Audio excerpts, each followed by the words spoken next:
questions. There are more questions than answers. Radio Cayman, talk today. If you're ready to talk, we're willing to listen. Well, I really enjoy this program today. Cayman Islands' foremost listeners participation program. May God bless every person.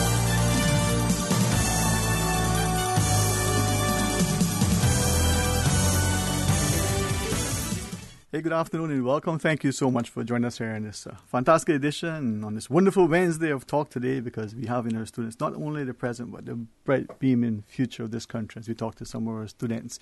It's the 2018 KPMG Green Bowl. Hey, at 1 o'clock we'll tell you about the iguanas and the like, but until then, let's have some fun.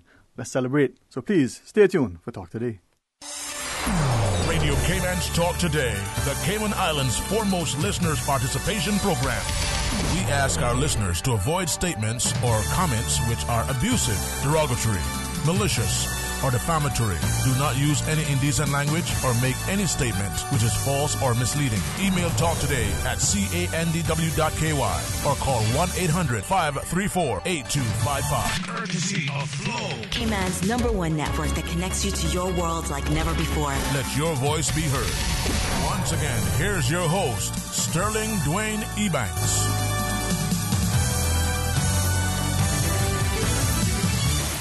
Hey, good afternoon. Welcome back. Thanks so much for joining us. And I hope and pray that I always continue as a society to encourage us as we look at our students to not just provide a safe, nurturing environment, but to challenge them, to champion them, and to provide opportunities for them to excel. I believe that through KPMG in particular, we've seen whether they were our former classmates, now our neighbors, that they have encouraged our students, whether they're pursuing careers in financial sector or whether they just want to pursue the academic, you guys have done a great job. And I think Miss Cindy Reed, thank you so much for every year thus far coming on with your team. And as we introduced Miss Cindy together with Mr. Luke Murray, one of the partners over at KPMG, we got to commend our corporate partners who have, to date, been stalwarts in our community, providing these opportunities, but equally internships as well as those, scholarships to put them into tertiary education. With great respect, Ms. Cindy, as we talk about the Green Bowl and talk to our, 4 wonderful students here, 80% of the team being present. Hey, sometimes it's good, like Pareto, right? 20% do 80% of the work. So he's back working hard. Just kidding. Ooh.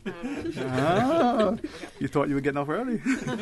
But Ms. Cindy, welcome, Mom, and thank you so much for taking time out, loving these students to come over with us. And thank you. And every year it's always a pleasure that we're able to get on and share the wonderful experiences that our young people are able to take advantage of.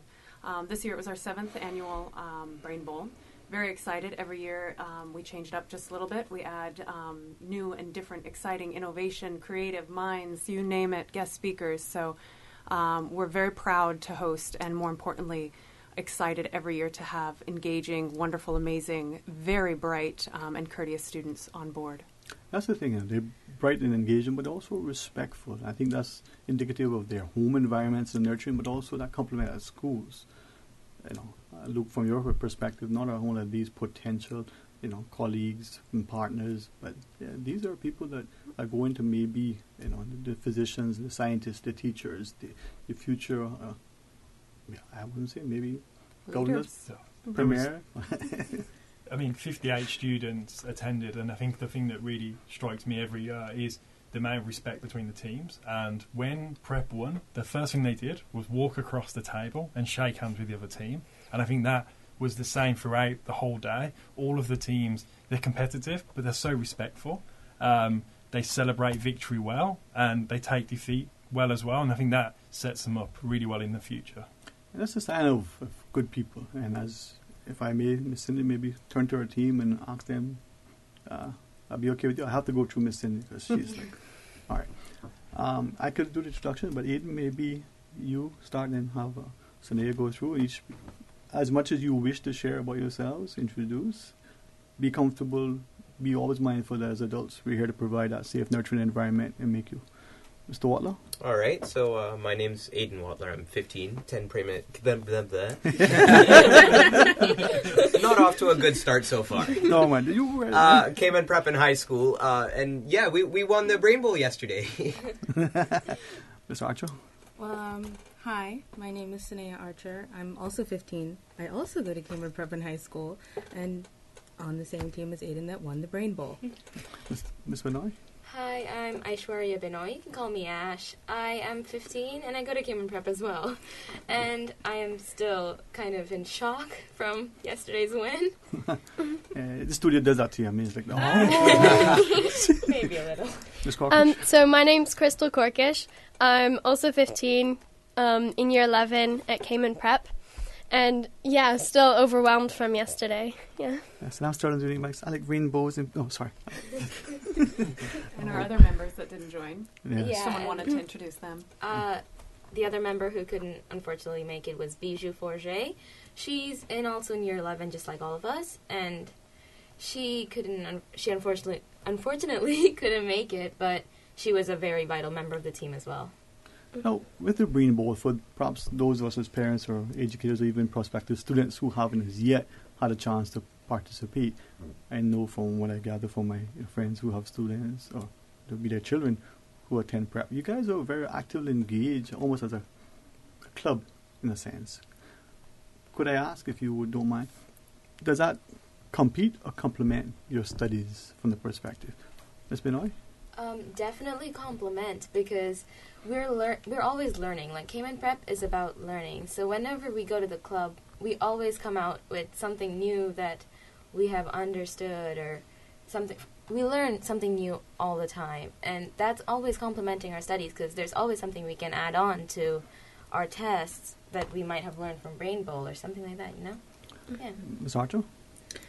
I also think it complements our studies too, because it's just there's so much new information to do with Brain Bowl, and then like Ash said, it adds to the different subjects, and it crosses everything over, and it just makes certain topics make so much more sense than they did before.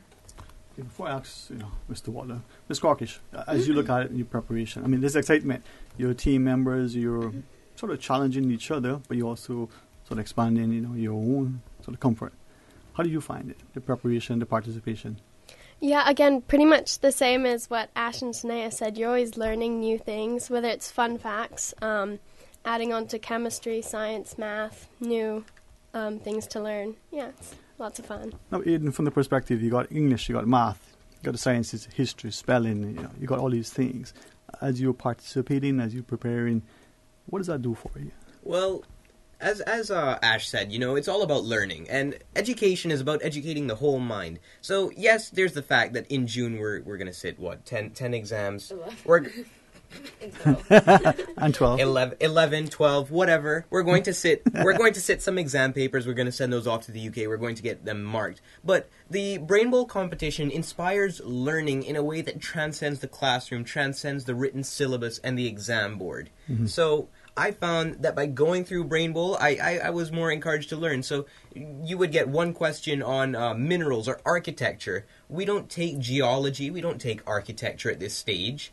But I found, just by having that spark, I was inspired to go and learn more and search more. And it gave me this hunger for learning. It really did. So that was probably the main benefit of the Brain Bowl contest for me. Look, when we look at Brain Bowl, back in the day we had general knowledge quizzes, I believe. It was a chalkboard, and you guys remember that? That was preparation.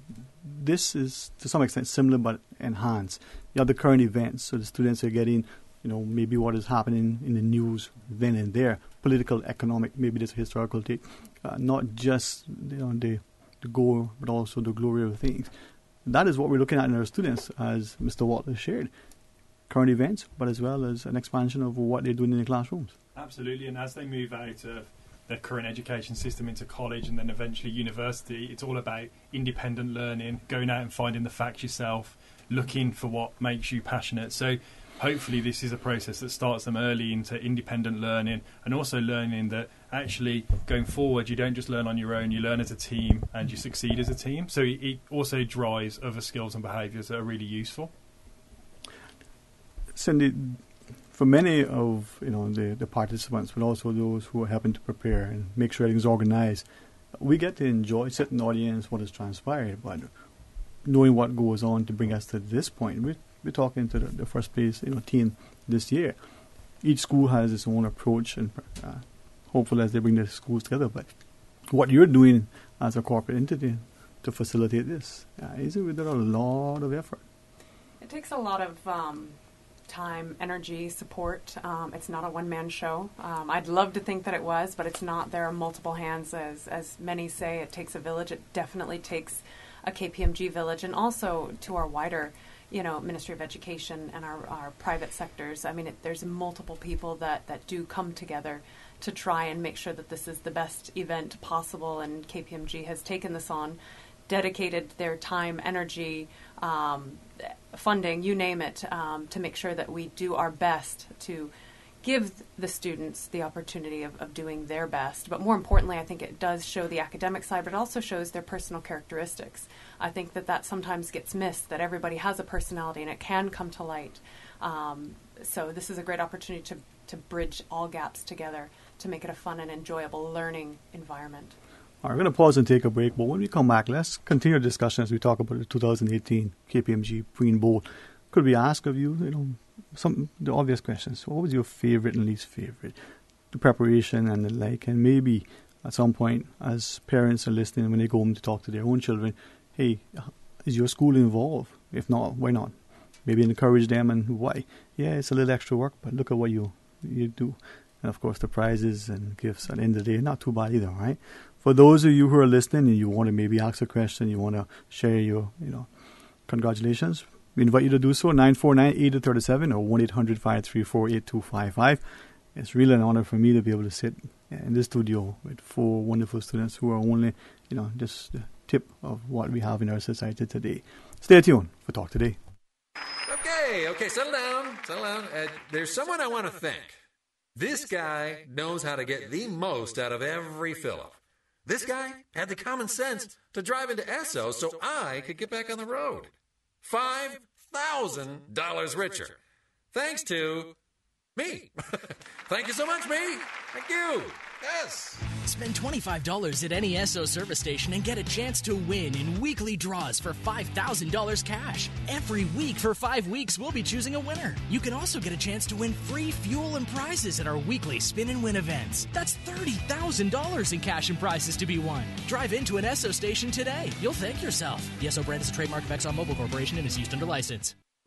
Babe, not tonight. I need to be rested for all-day meetings tomorrow. What are you talking about? I was almost asleep. You keep poking me, and I can't sleep. That's the mattress spring I keep telling you about. Not me. We really need to get a new mattress. Tossing and turning, back hurting, can't sleep? It might be time to turn in your old mattress and go to bed with a new one. Browse the huge mattress showroom at Brand Source Home Gallery and pick the perfect mattress today. With mattresses to suit every budget, Brand Source Home Gallery stocks a wide selection of sizes and styles like Pillow Top and gel memory foam. So stop tossing and turning and sleep better tonight with a new mattress from Brand Source Home Gallery, Dawson Drive, Industrial Park. King Sports Center takes pride in being more than just an ordinary gymnasium. For 14 years, their multi-purpose facility has been providing the community with a variety of sporting, recreational, and relaxation activities. King Sports Center has a bowling alley, lounge bar, multi-purpose rooms, powerhouse gym, rock climbing wall, bungee jumping, a 10,000 square foot rink, and so much more. For more information on the variety of services, call their friendly staff today at 946-5464 or email kings@candw.ky or visit www.kingsportscenter.com. King Sports Center, your one-stop shop for fitness, recreation, and relaxation. CUC advises motorists that in an effort to alert approaching drivers of speed restrictions when entering an area of road where CUC vehicles and personnel are present, the company will be deploying rumble strips. These rumble strips are a series of raised transverse rubber strips laid across the road which changes the noise of vehicles' tires make on the surface and so warning drivers of speed restrictions. On approaching CUC's work zones, motorists will observe bright orange road signs signifying rumble strips ahead. Before entering these work zones, motorists will encounter the rumble strips that are encouraged to drive with extreme caution at slow speeds until they are well clear of the work zones. These rumble strips are essential to safeguarding against potential danger to CUC personnel. If you have any questions regarding the use of rumble strips, please contact our customer service team at 949-5200 or via email at service@cuc.ky. Thousands of Caymanians work in our cruise tourism industry. It is a myth that Cayman does not need cruise tourism.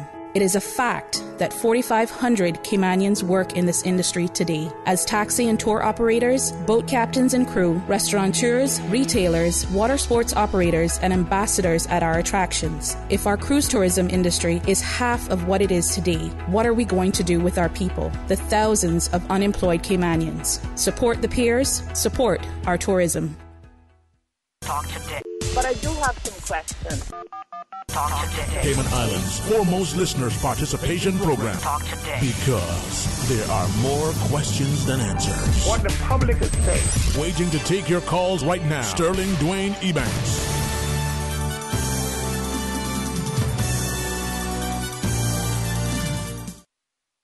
To talk today, and thank you so much for joining us. And it's really, if there was ever a day when I thought I didn't like my job, but hey, there hasn't been a day except on payday. Days like today really make me inspired and so grateful that I can say I have this opportunity not just to learn, to share, but to be, so wonderfully inspired by such, a young body of students. As we talk about the 2018 KPMG Brain Bowl, Miss Cindy Raymond together with Luke Murray from KPMG sharing with us. Miss Cindy, this is a fantastic opportunity for us as parents, as educators, and as a community to draw alongside and to be able to demonstrate that through these students, they're willing to take on extra work, not just to demonstrate their academic progress, but also their commitment to their teams and to their communities. I know that there's always an added benefit with your continued partnership, but share with us, Ms. Cindy. I think the added benefit is going to be the multiple aspects that we have during the competition. One of them this year was the partnering with the Alex Panton Foundation, and they added such great value, I think, to everyone, not just our students, but our staff and those who visited as well. We had Jordan on, and he was a phenomenal guest speaker, and he was able to share his story, and I think that impacted our students in a positive aspect. It'll be interesting to hear what they thought of his message and his presence, because mental illness, I think, is something spreading across everywhere, and more importantly here on our islands. Well, I certainly appreciate it. I think of all the partnerships, especially now, and giving our students and the stresses that we place on them as teachers, as parents, presumably as they place on themselves with wanting not only to get the best grades. Please, if I can be the most respectful, anytime you feel anything that isn't, speak to your parents, to your teacher. Don't take anything lightly or for granted. And always know, whatever you do, we're going to be there to support you, man, because you're special.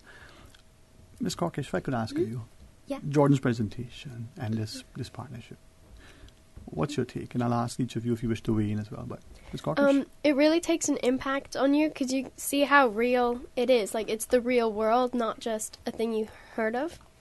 And yeah, it just really impacts you. Yeah. Ms. Benoit? So, in our world, usually, like, in our teenage world, people usually tend to take such things lightly. Mm-hmm. And hearing about it from a person who personally went through all of these experiences, like Crystal said, it really impacts you and it makes you really think about how serious such issues are. Usually we never hear about it in such a frank, direct way. It's always us hearing it from our friends or from social media or from the news. You never hear about it from a person themselves. And when you do, it's really insightful. Ms. Archer, if you wish to weigh in, Mom. The talk really, it made me a bit emotional because there's so much pressure to be perfect around people. And, like, looking at him, I never would have thought that he went through all that he went through. And it really hit me because you can never really tell from just looking at a person what they're thinking, what's in their heart and everything. Mr. Walter? Yeah, so I don't really want to reveal my weight. I'm a little sensitive about that. But in terms of the Alex Panton Foundation, the speech that was given, in a day that was so full of mental exercise, something that was really, really about pure brain power and knowledge and answering and, you know, this learning that we were talking about before, it really hit you when you got back into the room and everything was silent and he went up to speak and we took a step back from that level that's deeper than head knowledge to that level of raw emotion. And starting to understand the things that go on in other people's heads and in their hearts and how they're feeling. As I said, you know, to hear this from a real person, he was being very, very straight up, very forthcoming with his account. Mm-hmm. And just hearing that made you take a step back, clear your head, and what really was helpful about it is you clear your head and realize, you know, life is precious. Mm-hmm. This is a competition. So obviously you're going to try your best, but it puts things in perspective right before you go into the finals and whatnot. Look, from that perspective, you know, we recognize that through opportunities like this, it gives the students a chance to build camaraderie, develop teamwork, things that we're looking for as prospective colleagues and employers. But it also provides us a chance to mentor them, to engage and to, as was shared, you know, maybe look at things from a perspective that you don't always see that person who's over there and their struggles, their challenges, their aspirations. There are times when, yes, in their minds, their level of success and perception of what that looks like is this. And yet you think all is fine and dandy in their world. There's a smile, but what is concealed, you know, beneath? Yeah. Awesome responsibility. Absolutely, and I think the one thing was spot on from Aidan was that the room was silent, and that was not just the students and teachers, but actually all of the KPMG employees that were there. All that message resonates with everyone, and I think if we can instill in people from an early age that it is okay to talk, that people are willing to listen, you don't need to be perfect, they'll take that through the rest of their lives and careers, and it will help them, you know, a long way. And I think that all of our people get a lot out of Brain Bowl because they're spending time with people that inspire them. I think we all want purpose and meaning in everything we do, including work. And for many of our people, it's actually their favourite day of the year to come, see these bright minds, you know, dueling it out, but also seeing their personalities, getting to meet some of our, you know, future leaders. And I think the thing I'd say to all of the kids around the table from prep is that to remember that experience and to pay it forward when they go into the world of work, to remember what it meant to them and to make sure that they, you know, pass it on to the future people that follow them through. Oh, my mother always says good follows good. And I think as I listen to you, something that I reflect on, many of us, you know, we talk about at-risk students. With the greatest respect, I say all of our children are at risk. It doesn't matter. You know, they have the best loving, most nurturing home environment. What are they feeling? What are they sharing? And I think this is where events like the Brain Bowl helps the educator, the mentor, the facilitator bring these students. Ms. Corkish, you sit here with such joy and enthusiasm, and not, you know, not just to embrace, you know, what this win means or the friendships that are going to be lasting, but what tomorrow holds. You know, right, Ms. Holland? What? Now, from that perspective, as you were looking at the day and you were coming up to the preparation, let's enjoy the fun. It culminated in you saying, "Wow, okay, we look like we're going to get into the final round." You know, yeah. What was that? Take us to that point. Well, it was really nervous for me. Yeah, because, you know, this is the finals. It's my first year doing it. So there's nerves and seeing it set up with the, like, chairs. There's lots of schools competing. So it's, like, a really big experience. Yeah, and then it was really exciting also as well because you get to go up there and, like, go for it. Yeah. Now, to the veterans who, you know, this is not their first year, maybe start with Ms. Benoit first.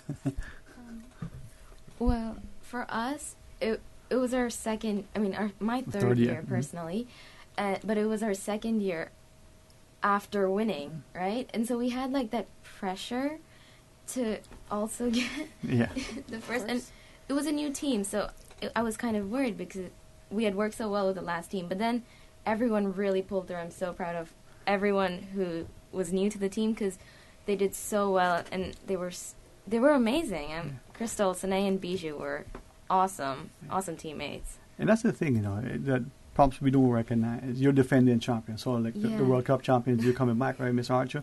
And you, well, I have this expectation. We won last year.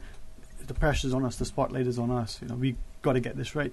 Does that added adrenaline make you more successful or more sort of reserved? Well, it was actually my first year also, and Bijou's first year. But I was so nervous because I didn't want to let Asher Aiden down because they had been doing it before and they had done so well. And I was like, oh, gosh, I can't, fail, Yep. And, in the weeks leading up to it, I was downloading almost every trivia app I could find. It was... it worked. Yeah. Right. So leading up to the competition, leading up to that final match, I had 1,000 thoughts flying through my head. And, they're just everything's going at once. It's like, who are we going against? We're going against CIS. CIS is pretty good. Oh, okay, all right. How are we going to do this? And then you get up onto the stage and you're sat at the table, and before the round starts, there's that moment, right? And you look over at your team, and you hear the moderator, first question, and in that moment, I just went, let's do it. See someone go, oh.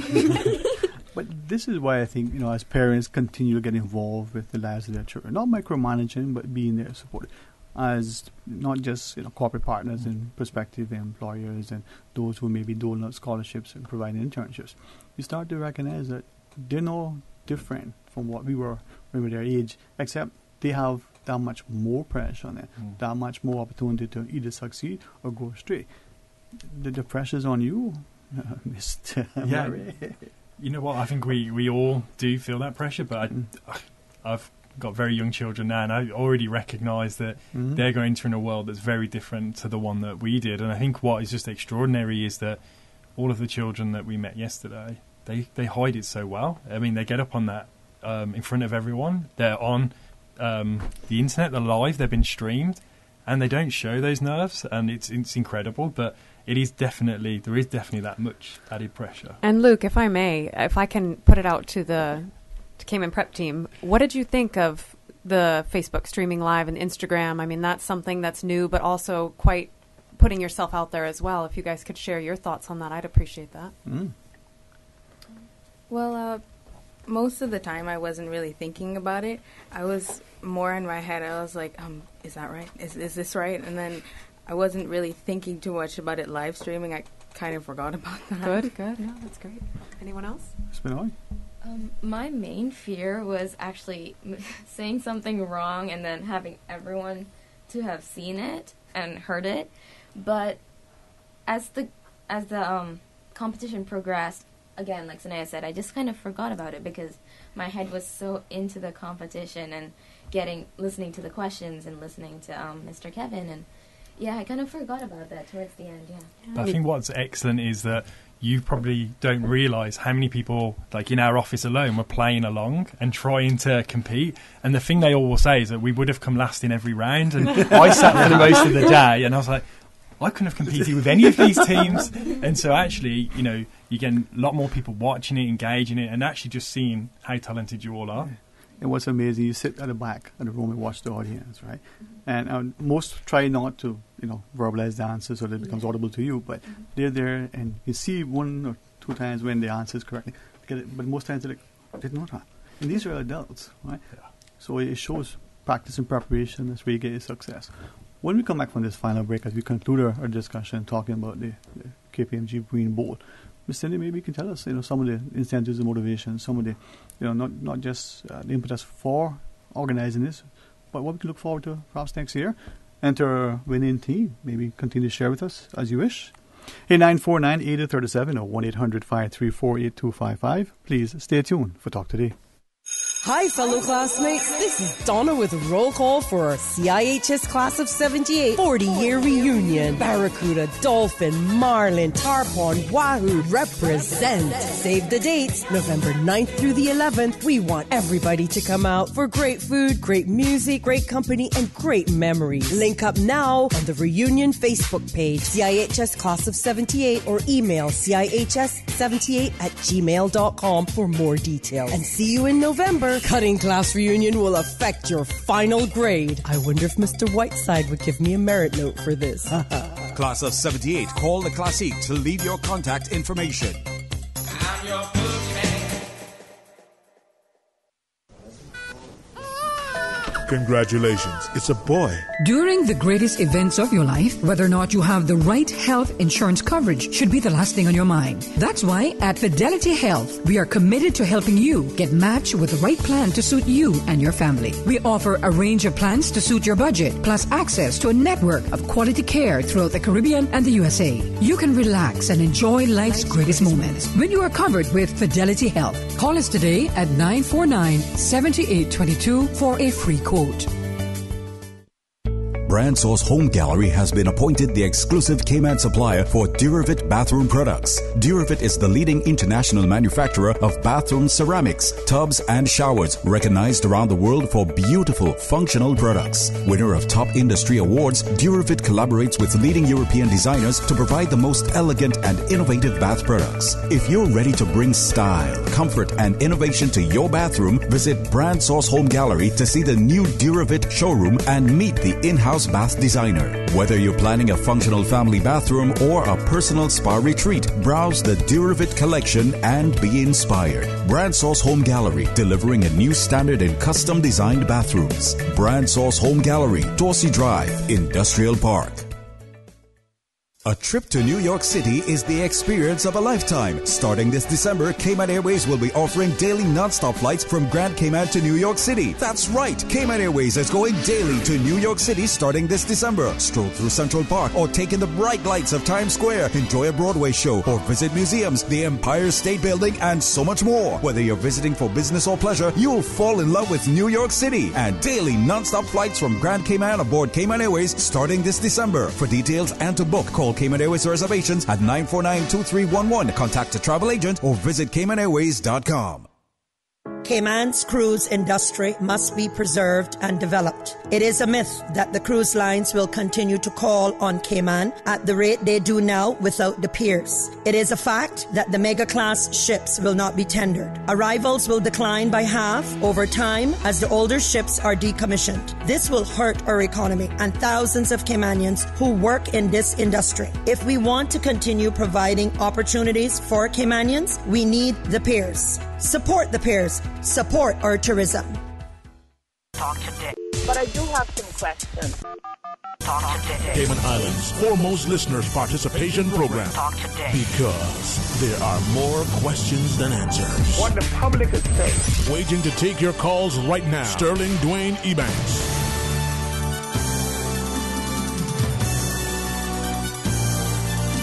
Hey, good afternoon and welcome back to Talk Today. Thanks for joining us as we get a chance to celebrate with our students and talk about the 2018 KPMG Brain Bowl. From KPMG, one of the partners, Mr. Luke Murray, together with the indomitable Ms. Cinder Reed, making sure everything works out.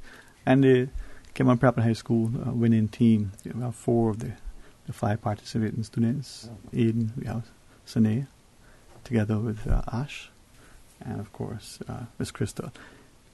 As we look at this, though, was it Bijou Fauger? Yeah. Mm-hmm. Who unfortunately has to stay back and do all the work. But, that's how it goes sometimes. As you're looking at it and you're preparing, I was asking earlier about the questions and preparations and the ones that you found your favorite, and when you go, why would they ask that question? I'm not quite sure what the Honorable Premier's second name is, on his first birthday. No. What were some of the questions that you found most intriguing that you liked? And, were they in common? Mr. Watler, maybe we start with you first. Sure. So, one thing I really liked about the format of questions is that none of them were impossible. So, we had a slip up on our team in one of the matches where, we were just nervous and we buzzed in early and we cut off the question.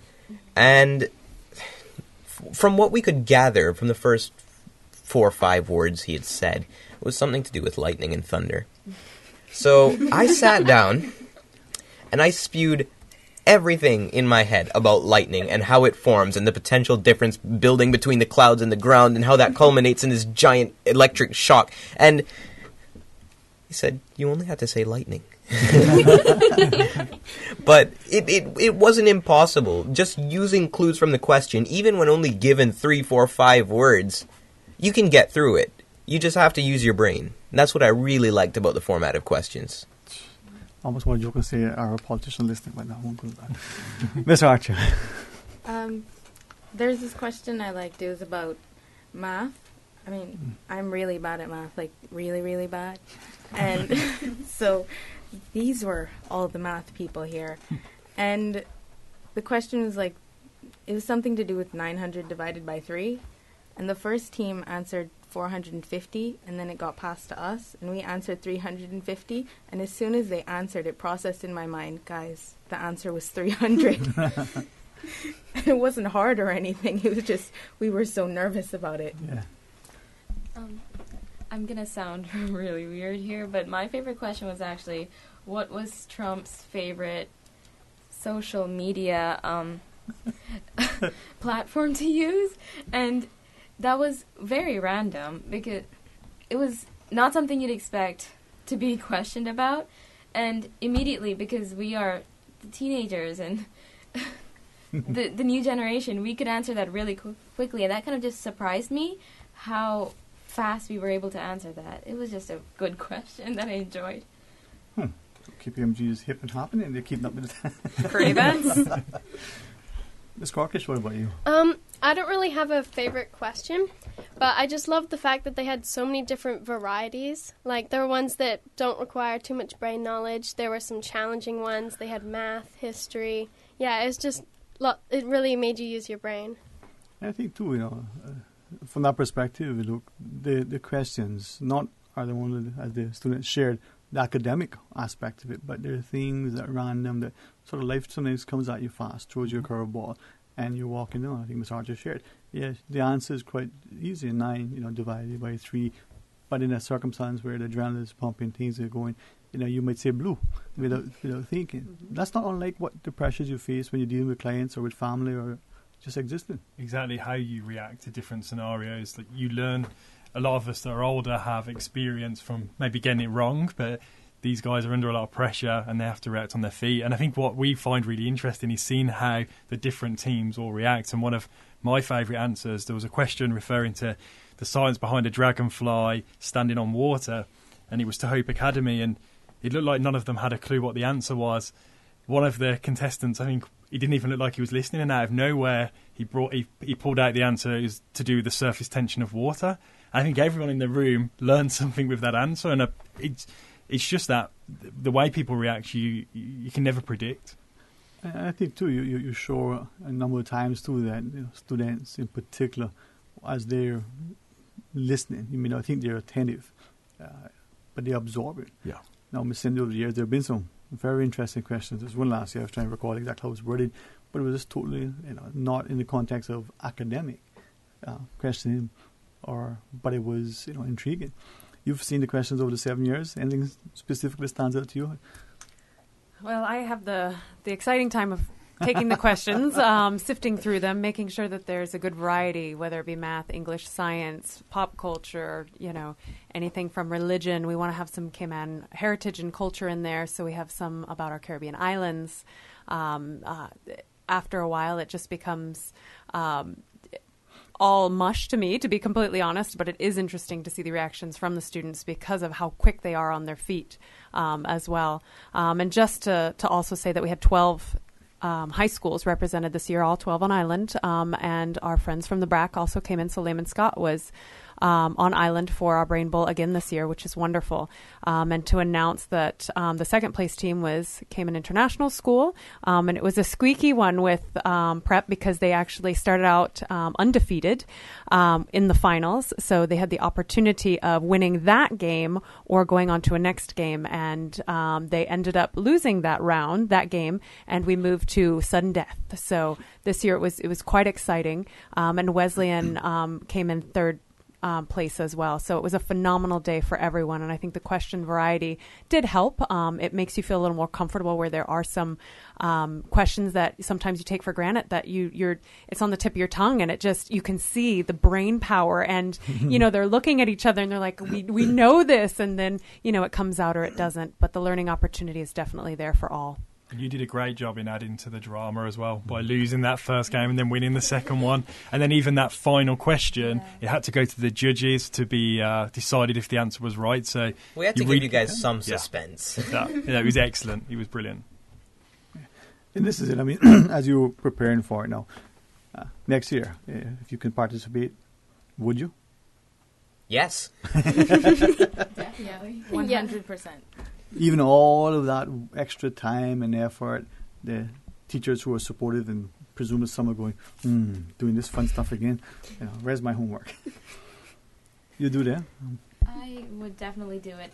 My family just loves general knowledge in that aspect, and I think I've got that from them as well, which means that I will always take any opportunity like this, regardless of where I am in my studies or education, because it's just so much fun, and I really enjoy general knowledge and current affairs. Final questions to you guys, if you would. The knowledge that you've acquired, irrespective of if it's an academic question or something about pop culture, would you retain that, you think, relative to maybe something in one of your other classes where you have to remember? I think I couldn't spew out everything that I remembered from yesterday like right now, but if I was asked similar questions, it would just be like that. I would know exactly what I had to say. I think it comes to the learning style and how we're all different in our learning styles. Through the competition, you start to associate knowledge with experiences, and that helps you to recall it a lot better. So I will always remember now that the proper medical term for a wound caused by friction or rubbing is an abrasion. I said a graze and quickly corrected that to abrasion, and that's what won us the match. And that's going to be stuck in my head for a very long time. So what's a hematoma? You got me there. No, I learned that one time too long ago. But this is why I think, Mr. You hit it, that learning style. Hopefully as educators and as parents, we start to recognize that, as difficult as it is for us to watch our children engage in some of this technology, as Ms. Archer shared, you download these apps. They can be fun, they can be engaging, entertaining, but equally, they can be educational. I'd like to commend you all for your diligence, as, that was shared by Mr. Murray, your respectfulness, the sort of grace with which you participated, and your winning. Closing thoughts, perhaps Mr. Murray and Ms. Reid? I think we can just be really proud of the children that represented all the schools. I think they all just blew me away. And I have nothing but admiration, not just for their knowledge, but the way they handled themselves. I'm ecstatic. I think that every year we try to do different things. So I'm just looking forward to next year. And I hope that every school continues to participate because they see the value. And not only the young students that we have, but also in, engaging in various aspects and learning different learning styles. All right. Well, Ms. Susan has said we can take a very quick telephone call. Let's go to our phones. Hey, good afternoon. Welcome. Good afternoon, Sir, and Dwayne. Good afternoon to your panel. Good afternoon, my friend. How are you? I'm not too bad. I actually happened to be driving back from another meeting and tuned in to hear this your discussion there. And I wanted to take this opportunity to congratulate those who organized that Brain Bowl. It was actually my daughter participated in it, and she's one of the runner-up team. I thought she came back smiling from ear to ear. It was very enlightening. Congratulations to Prep School on their win. But it was something that I just like to say that these are the things that are immeasurable in terms of value for our future generations coming up, and that I hope to see a lot more of these and know that they're supported in their ventures, because this is something that shows how bright our future is really. And I thank you all for or the organizers for putting it on. Thank you very much. Well, thank you too. And as a parent, I know that you're actively engaged, and as the caller shared, this is one of those other things that are not extracurricular. It's very much integral to our learning. Congrats again to each of you individually but collectively as a team, and to KPMG. Ms. Cindy, hopefully God's willing next year again we can come on and maybe even bring more students more often as you need. Absolutely. We look forward to it. Thanks. Enjoy the rest of the week. Happy Christmas. No, not quite yet. But thanks again. And to our listeners, we'll pause and take a break. When we come back, we'll tell you about the upcoming Greenie Gonna Cull. So please stay tuned for Talk Today. Radio Cayman. Radio Cayman's newsroom. These are the biggest stories right now. Police report a water-related death at 7 Mile Public Beach. This morning, just after 8:30, 911 Communications Center dispatched police and emergency services to a report of a person in distress. When they arrived at the scene, the man was unresponsive. He was taken to the Cayman Islands Hospital, where he was pronounced dead. Police did not release the identification of the victim, but did say the 68-year-old was a Cayman Islands resident. Good afternoon, I'm Dion Anglin with your headlines and news elsewhere. At least 19 people have been killed and dozens more wounded in a shooting at a college in Russian-annexed Crimea. An 18-year-old student ran through the technical college in Kerch, firing at fellow pupils before killing himself, Russian investigators have said. Officials and witnesses have also spoken of at least one blast caused by an unidentified explosive device. Crowds of angry Hindu devotees have prevented women from entering one of Hinduism's holiest temples despite a historic Supreme Court ruling. Crowds of agitated protesters in Kerala attacked female devotees, many of whom turned back as a result. Several people, including an old woman, were injured as crowds threw stones at vehicles and attacked police officers. The Sabrimala temple has historically been closed to women of menstruating age. And a premature baby whose heart stopped beating for 22 minutes has been called a miracle by doctors who treated her as she celebrates her first birthday. Lacey Sharif, who was born at 27 weeks, weighing 1.4 pounds, had 2 cardiac arrests during emergency surgery when she was 5 days old. Her parents prepared for the worst, but their daughter survived. Doctors say Lacey should develop and live a normal life. That's a wrap of your headlines. I'm Dion Anglin. Radio Cayman, the voice of the Cayman Islands. What's happening in your community? News and information, music and more. You can find us. www.radiocayman.gov.ky. Like us on Facebook and follow us on Twitter. Radio Cayman is your choice, your voice for today's biggest news. Radio Cayman.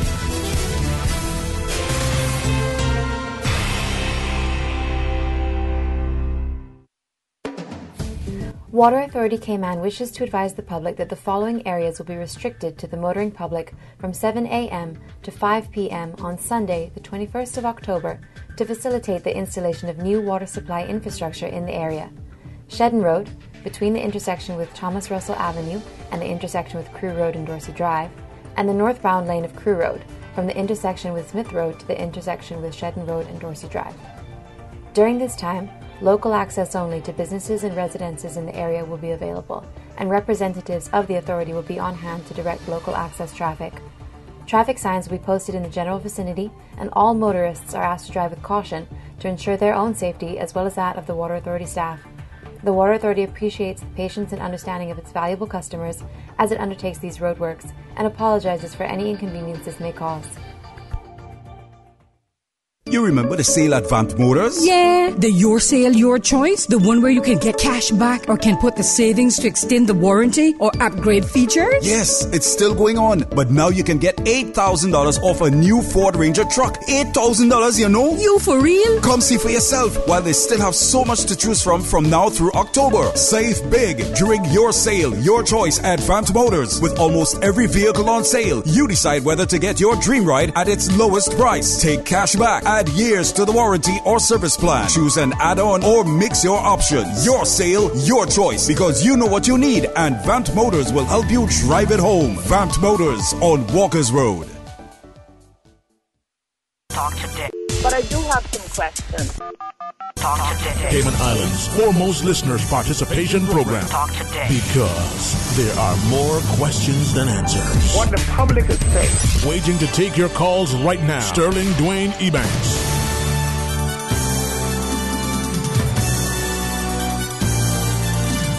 Hey, Hey, good afternoon. Welcome back to Talk Today. And again, thanks so much for joining us as we have the opportunity to welcome to our studio the Deputy Director of the Department of Environment, Mr. Tim Austin, together with Mr. Fred Burton, the Terrestrial Resources Manager over that unit there, right, Mr. Fred? Yep. All right. You know, end of the day I could say, well, maybe it's Tim Burton, and but I won't do it. I won't do that. But if I do, people Google who's Tim Burton. But the idea that we're looking at our green iguanas and the like, and now we're moving forward with a strategic plan to look at them very closely. Perhaps Mr. Austin, if you wish to start, or Mr. Burton, as you choose. What are we talking about? Well, I guess we're here today really to promote the fact that the registration has started for the cull, which is a monumental landmark in terms of green iguana culling efforts that we've done. We've had some trials, and we've been talking about a island-wide cull for a very long time now, and we're very pleased that we've got to this point. We can talk more about the details as we work through the show, but at this point, the registration has begun for the major kickoff on Monday, the 29th of October, so we're very excited about that. Well, I appreciate you sharing with us, because I think it's something that we recognize, and that there needs to be a concerted action, a responsible one, so that we're doing it in a way that is sustainable but also presents a healthy option. Mr. Burton? Well, the registration has, should we say, it got off to a swinging start. We had queues right the way through all the corridors of D of E and out the front door there on Monday night, and we registered 88 colours, and there would have been more if there'd been time. We didn't get out of there until 9:30 that night. Last night was a little more controlled, but still very busy. We've got another 60 colours, so we're now up to 148 colours registered, and that's just 2 days into the week-long registration. That equates to 750,000 iguanas spoken for. So we're actually up into the big league that we hoped we would be. This is beginning to look like it is actually going to work. Are we putting a limit on the number of registered colours? We're not putting a limit on the number of registered colours, but we have to put a limit on the quota that we issue for 2 reasons. If you think about it, one quota is one green iguana, and we can't sensibly issue more quota than there are green iguanas out there. So there's a biological limit. If we've got 1.6 million in green iguanas out there, then there's no point issuing quota for more than 1.6 million iguanas. But it's also a way of keeping the whole thing in connection with the budget that we've got, because if we issue quota for more iguanas than we've got the money to pay for, then we get ourselves in trouble. So, there's a limit on the quota, but not the number of colours. So basically, when we finish this week, we'll know who we've got. We'll have a preliminary quota that we've talked to everybody about. And if that number's too high, we'll have to just scale everything down a little bit, or if it's too low, we'll have to try and register some more. So for those who are joining us, we're talking about the invasive green iguana specifically. I want to get into maybe making sure that the colours as well as the wider community can easily identify the differences between the green, the rock, the blue, and Yes, that's absolutely critical, and something that we've been emphasising during the registration process. All right. Now, with respect, I was asking about the colours and the limits and the like. And as you shared, biologically and mathematically, we can do a computation. If we had, one colour per iguana, well, let's assume we had a population of 2 million, we could easily find 1 to 1. But, bearing that in mind, there's also a head cost per iguana. Was it $50,000 per iguana? Is that the bounty today? No? That's just why the queue was so big. A few too many zeros there, but we did a lot of work on this over, starting 2016 and then again in 2017. We've tried different techniques, we've tried different approaches, we've tried different incentives. We tried iguanas at $5, we tried iguanas at $2, we tried iguanas at $3. And at the end of the day, we found out by trial and error that if we want big numbers of people to go after big numbers of iguanas, it isn't going to work at anything much less than $5. The way it's going to work, though, we've got an incentive buried in this whole cull idea. So let's say, Dwayne, you sign up for the cull, right? And you decide you're going to cull, 10,000 iguanas in the month of November. Then you start out getting paid $4.50 for each of those iguanas. But if you get the 10,000 at the end of the month and you meet that quota, then you get an extra 25 cents on all those iguanas that you culled. So it brings you up to the 475. And if you keep meeting your monthly quotas through the year and get to the end of next year and you've met your quota for the year, then you get 25 cents on all the iguanas you've culled in the last 14 months. So you get a big Christmas bonus at the end of 2019. Is that how we're going to do it? Incentivize it? That's how we're going to incentivize it. So it's up to $5, but only if you meet your quota and you do that for the year. Yeah, so the incentives are a very important part, and it's something we've really struggled with, because how do you keep people motivated to do this? You know, everyone starts off full of energy and we're going there, but as you get tired, the iguanas get harder to catch. We really need, it's that point that the effort really needs to keep going. We want to get right to the end of this and to get those last few remaining iguanas that are proving elusive. So incentives are critical. Yeah, notion what the new broom sweeps clean. You know, we want to get it there. So that individual then who may come in and for the first month at $5, say, you know, I got 100 iguanas. That's not a bad month. But you want it to be consistent, so they go forward. So in that case, they'd only get the $450. Yeah. And if they do nothing for the rest of the year for whatever reason, that's it. Yeah, but then that quota would be available. Yeah. And then somebody else who's overperforming and wants more quota might be able to get it. Okay. With that and understanding some what you share, but just trying to look at the logistics and maybe help those listeners who are not as familiar. Let's say you have 100 colors. I know you say thus far you got 148, but just say you had 100 quotas. Mm-hmm. And you only had, you know, I thought 10,000 iguanas to look at, so we apportion it. Is that what you do? Each person apply for it, or you assign it X quotas divided by the X number, so therefore this is your maximum number that you could move out? Well, we've got different people, right, with different resources. So we've got everything from an individual who is going to be catching the iguanas by hand and by noose, and has got a full-time job and can only do this at the weekend, and they're going to struggle to meet the 4,000 a month minimum quota that we've set for registration. But if a bunch of those guys get together and make a team and they can meet that 4,000, then it can work. But that's very different from a company that might set up specifically to do this and hire 60 staff and managers and an office and go for 500,000 iguanas in this cull or something. We haven't got one of those ones registering yet, but that's the other extreme. And then a guy with an air rifle and a valid license can take out probably iguanas at a faster rate right now than you could do with a noose. So that what we're doing at the moment is with each person who comes to register, we're saying, okay, how many iguanas do you think you can cull in the first month of the cull in November? And we've had everything from 400 to 4,000. And we're basically saying, if you can do it, we'll give you the quota. But if you don't meet the quota, you don't get paid as much. All right. So for those who are listening, then a couple of questions. The method you mentioned, the air rifle versus the snare. Are we saying, okay, you can only cull and use these methods, or if the guy says, you know what, I'm going to jump in a tree and grab him and throw him and wrestle him, I don't know. Yes. So at the moment, the limit on the method is whether it's considered humane or legal or lawful. If you have a permit for air rifle, then and you've been registered and everything's legal with the police and all of the requirements therein, then sure, you're allowed to use an air rifle. That's only for people that are currently licensed. We're trying to look at methods for people interested in obtaining a license more expeditiously. We're talking to the Commissioner of Police about that today, but that will be an option. But after that, the traditional methods of hand grabbing, using a noose, a snare, or climbing the tree, as long as it's on your property, you have permission to be there and you're not breaking any of the laws of the Cayman Islands, and it's humane methods, then we're encouraging everybody. There are people with trained dogs. They knock the iguanas out of the trees. The dogs are trained to retrieve them, and then they obviously dispense with them humanely after that. Okay. All right. Well, I was going to say, as we will get ready to go to our break, I was going to ask you to share with us maybe when we come back how people get, qualified, vetted, become part of the culling, what they need to produce, what sort of criteria to establish.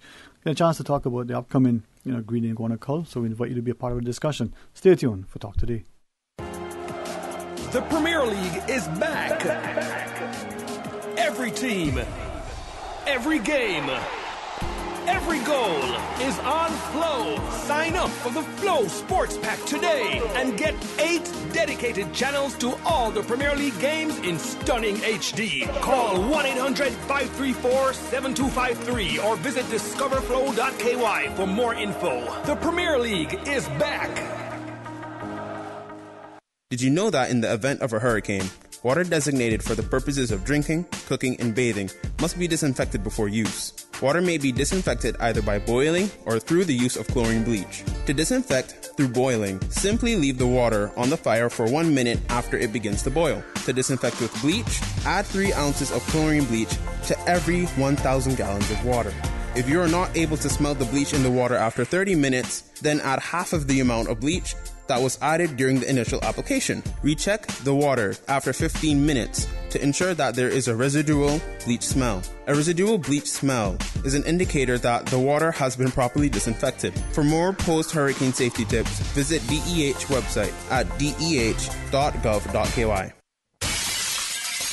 Sometimes things just don't go as planned. That's why you need Contractors All Risk Insurance from Fidelity Insurance Brokers. Ensure you're covered in the event of property damage and third-party injury or damage claims during your construction projects. And with Fidelity Insurance Brokers, you can be sure you are getting competitive pricing and superior customer service. Call us today for a free quote. Fidelity, we're good for you.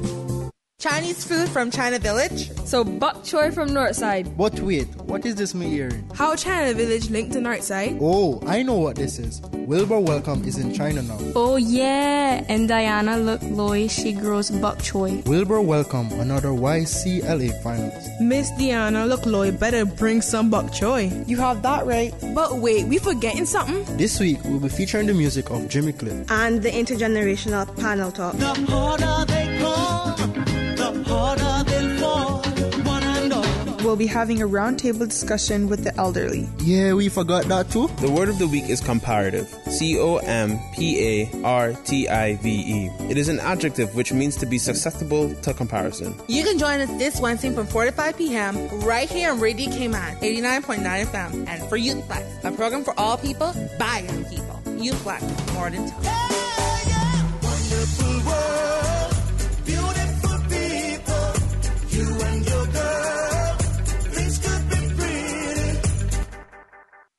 Welcome to our Esso service station. How can I help you today, ma'am? $25 in fuel, please. Sure. I bet I can make you smile, too. Bet you can't. Would $5,000 cash make you smile? Of course. Who wouldn't?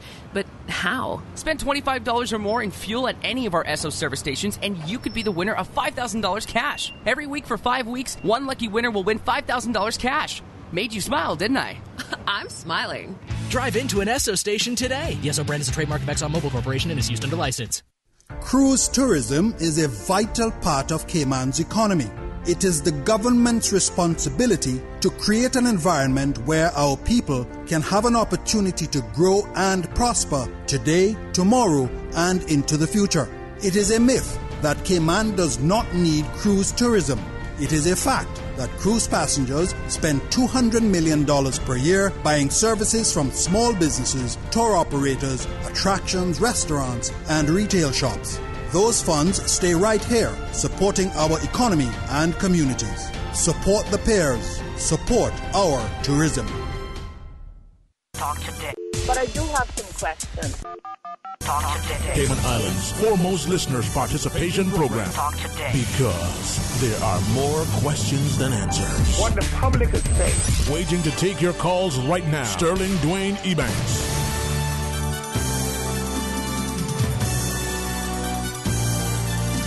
Hey, good afternoon and welcome back to Talk Today. And thanks for joining us as we continue discussing about the upcoming Green Iguana Cull. We have, both the good company of Mr. Tim Austin and Mr. Fred Burton sharing with us.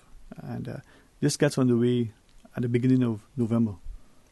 Well, yes, the 29th of October, the last days of October. Just before Halloween. Yes. Yep. But primarily we're focusing on November for the major effort. And it's going to continue for the next year, or is this indefinite? I mean, have you set a timeline for this, the initial round? We have a budget to run through the rest of this year and into next year. Mm-hmm. And then we go back to Cabinet for for additional money with the expectation that we will run this thing through at least to the end of 2019. So we're actually registering colours and signing up agreements through to the end of 2019, subject obviously to the funding being there. And if we can get through with that, we're expecting we're going to make a huge dent in the iguana population in that first year. So we're looking at about 1.6 roughly million green iguanas out there now. Is that an estimate? Yeah, well, we did a survey in August, and that's the latest number. So that came back with a number somewhere between 1.1 million and 1.6 million. So it's probably somewhere in the middle of there.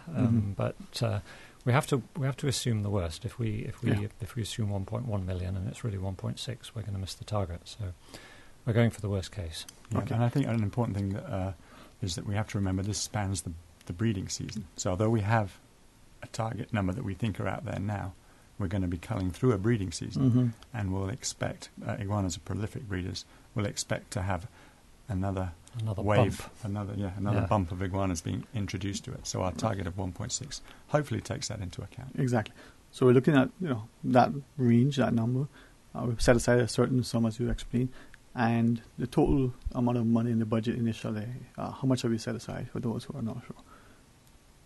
Right now we're at 3.2 million, is it, that we've got to run through? I believe, we had supplementary funding to bring it up to the amount we need. I believe it's 3 million. I actually have it here. I can look in more detail. And then the other obvious question would be, that would be topped up to a maximum initially of, was it 9 million? Well, that's a speculative number right now. So what we really don't know is how well this is going to work. Nobody's done this before. And we better expect the unexpected. But we really do think by January, February next year we'll have a very clear idea of how this is going, and we'll be able to put together a very solid proposal for the actual amount of money we're going to need to finish it. Yeah. How is payment to be managed? We know the fishmonger, you go up, you get the snapper that you want, and he weighs it out and says, okay, $5 a pound, gives you the fish, you give him the money, you walk away, you get it prepped, and you... In this instance, two things in relation to payment. The colors, what you have to bring you a picture, the head, the tail, the eye tooth on the first day of the second month. What sort of proof do you require from the color in order to verify that, this is in fact a catch? Okay, so for the registration, there's different requirements. But in terms of once you're registered and you're showing up at the landfill with the iguana, we're talking about that right now. But yes, we need some proof that it's an individual iguana. So obviously one leg won't work because it could have 4 legs. But so we're looking right now at potentially the whole iguana, definitely the whole iguana, but potentially heads as well for people that are processing the meat and want to use the rest of the iguana for something useful. But at the moment, we're thinking just the head and or a total carcass. Okay, something to verify proof. And then once that's established, how is payment effected? Okay, so in our ideal world, you'll turn up at the landfill with your iguana catch. You'll have a rough idea, or hopefully a good idea, how many you have. You'll have that batch of iguanas. You'll register with the colour manager that you're there. You'll have your batch of iguanas photographed. They'll then be counted by the paid attendants. They'll verify with you that this is how many they've caught, that they've counted. Hopefully they'll be able to weigh it, at which point they will register how many you've got. You'll receive some form of documentation to say this is how many iguanas. You'll agree that on site, at which point that'll go into a computerized record that we'll be able to see on a daily basis, but that the cull manager will organize. And then we're hoping that payment will be on a 2-weekly cycle at the moment. So you'd have to wait. When we first start, it's likely that it'll be a slight delay while we just catch up and things. So it may be 3 weeks at the beginning. After that, we're hoping it'll be a routine 2-week check run, and you'll be paid by check to the name of the person that was registered on the culling card. Okay. So if you take someone else's card down there, you won't receive the money. The person that was registered with that card will receive the money, and then it'll be up to you to go and find him to say, hey, I need that money. So like the payments that used to be processed through Treasury in the days, something similar. This was a really important point. In the previous culls that we've done, we have used the government system. The government system is completely overburdened, and when we do things like this, and people get very upset about how long it can take. So we were really hoping to use speed of payment as an incentive, and that was the strong desire to have this managed out, because the private sector isn't restricted through payments through some of the hoops that government has to jump through. And it's also important that there's an auditable trail, and using a cull manager really helps us to keep all of the processes into a very defined set of steps that we're easily able to audit at each stage. Now, with that, you talked about going through the breeding season, and just so that people understand, when is that sort of known, accepted season for the green iguanas, Mr. Burton? It's very spread out. It's basically a summer thing. So the iguanas get horny in the late spring, and they start to get very available. And that's actually a really good time to cull them, because that's the end of the dry season. The leaves are off the trees. The iguanas are easy to see. So I'm expecting to see a big hit on the breeding population at that stage of the year. But then they lay their eggs in the late summer, and then the eggs will hatch over a really extended period of time, any time from August, September, October, and November, even into December. These things are still hatching. So it's going to be a big deal how many of these things we can cull before those eggs are laid. And we'll talk more about that, the biology and how many eggs and the like. But we do have a caller online in the studio, good company of Tim Austin and Fred Burton. We're talking about the upcoming green iguana cull as we go to our phones. Hey, good afternoon. You're on Talk Today. Sterling Dwayne, Mario Ebank here. Good afternoon, my friend. How are you? Good. Good afternoon to your guests as well. Good afternoon. First of all, I just want to tell you guys that we appreciate very much all you're doing and the effort in this project. I think people are saying, well, maybe the money could be used on something more important, but this is also important. So I want to commend you and the government for recognizing it. We can hopefully nip it in the bud because it's becoming a problem across the board, really, and affecting farmers and gardeners and everybody, and also other negative implications. I heard a story that a couple of reasons or causes for why they got here, why the iguanas got here, and one of them I heard was that a pet shops used to bring them in and sell them small ones for pets, and then they got out and people abandoned them, and then they start to replicate rapidly. I don't know if that's the case or not, but I would hope that while we're doing this culling, that we're also ensuring that no more are being imported for that purpose, if that was indeed a fact. But in regard to the culling, your project that you're talking about, two things. There was a business that was being set up to export iguana meat. Apparently, it's quite a delicacy, and attracts a fairly good price per pound in many markets. And I'm wondering whether you were going to, in any way, coordinate the culling effort of the iguanas where it was hygienically possible and physically possible with that operation, so they could, get access to the meat and do whatever is necessary for it to be prepared for export. And the second question of my two-part question is, I assume that the cutters, hopefully, that it will be assigned to particular neighborhoods or areas, or whether they will be free to roam throughout the entire 2 or 3 islands, wherever they're going to be operating. I would have thought maybe that if they got the telephone numbers and stuff of people in their areas, and they got a bunch of quote unquote informants who would tell them where these guys are hanging out and the trees or whatever areas they're prevalent, that it would be a useful piece of intelligence for these cutters to use in capturing dead or alive, dead, I guess, these pests. So I just want to leave those 2 points with you, or 3 points really. But thank you for your time and good luck. And again, I want to encourage public to support this because it is money well spent, and I think we're going to save a lot of money by it. And it could also be a business opportunity and also provide some employment and earnings for these Caymanian cutters. So that's all for me. Thank you for your time. Have a good day. God bless. Green, good to talk to you. Always a anytime. pleasure. Thank you, man. Thank you as well. Yes, thanks very much for the questions. All right, we do have a break on that. Perhaps we could respond to those caller comments and obviously engage our other listeners who are on the line as well. Stay tuned for Talk Today. Every Saturday morning at 9. Bob, you got to turn around this plane.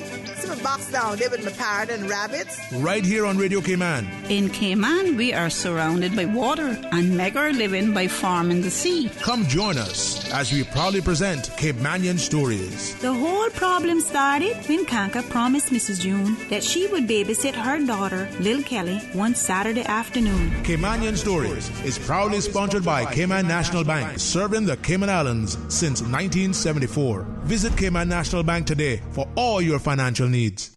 Sports fans, tune in to Radio Cayman Sports Extra Show. Hi, I'm Bruce Lee Colson. Sports Extra.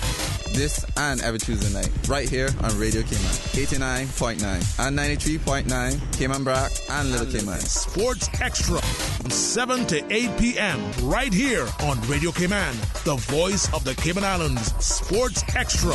Proudly brought to you by King Sports Center, providing your fitness, recreation, and relaxation needs. Hi, fellow classmates. This is Donna with a roll call for our CIHS Class of 78 40-year reunion. Barracuda, Dolphin, Marlin, Tarpon, Wahoo represent. Save the dates, November 9th through the 11th. We want everybody to come out for great food, great music, great company, and great memories. Link up now on the reunion Facebook page, CIHS Class of 78, or email CIHS78@gmail.com for more details. And see you in November. Cutting class reunion will affect your final grade. I wonder if Mr. Whiteside would give me a merit note for this. Class of 78, call the Classique to leave your contact information. I'm your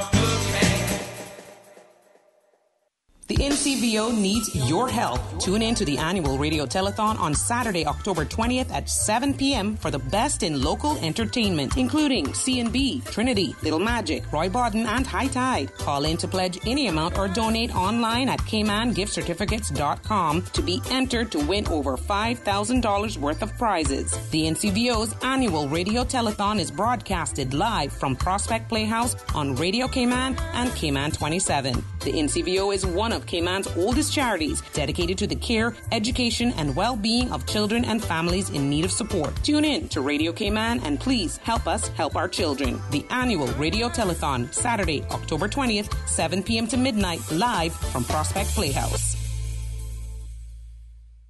Talk today. But I do have some questions. Talk today. Cayman Islands' foremost listeners participation program. Talk today. Because there are more questions than answers. What the public is saying. Waiting to take your calls right now. Sterling Dwayne Ebank.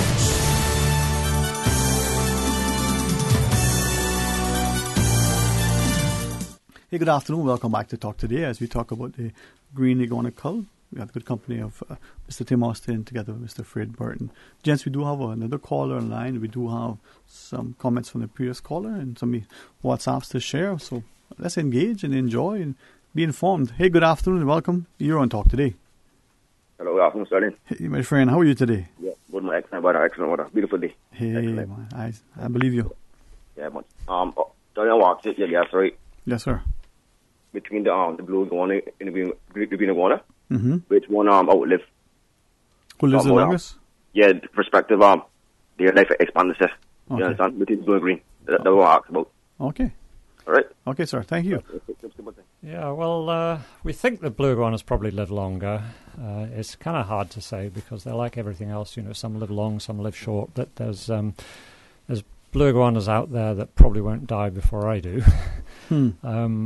The green iguanas, we don't actually know what they're going to, what kind of lifespan they have here, but we think it might be quite low. They're growing really, really fast. They're breeding when they're really, really young, and then they're getting run over by cars and whatnot when they're older. There's some really, really large males that we think might be living 10, 15 years, but I don't think they're going up to 40 or 50 years like some of the rock iguanas are. Now, with respect to the cull, we're talking about Grand Cayman, but Cayman Brac, Little Cayman, are we including the Cayman Islands, all three? It's a tricky one. Sorry, I'm barging in there, Tim. You might want to answer that one. The thing is, if we're offering $5 an iguana here, it makes financial sense to go after the iguanas, right? I mean, there's plenty out there. You can go out and get them. You can make a good return.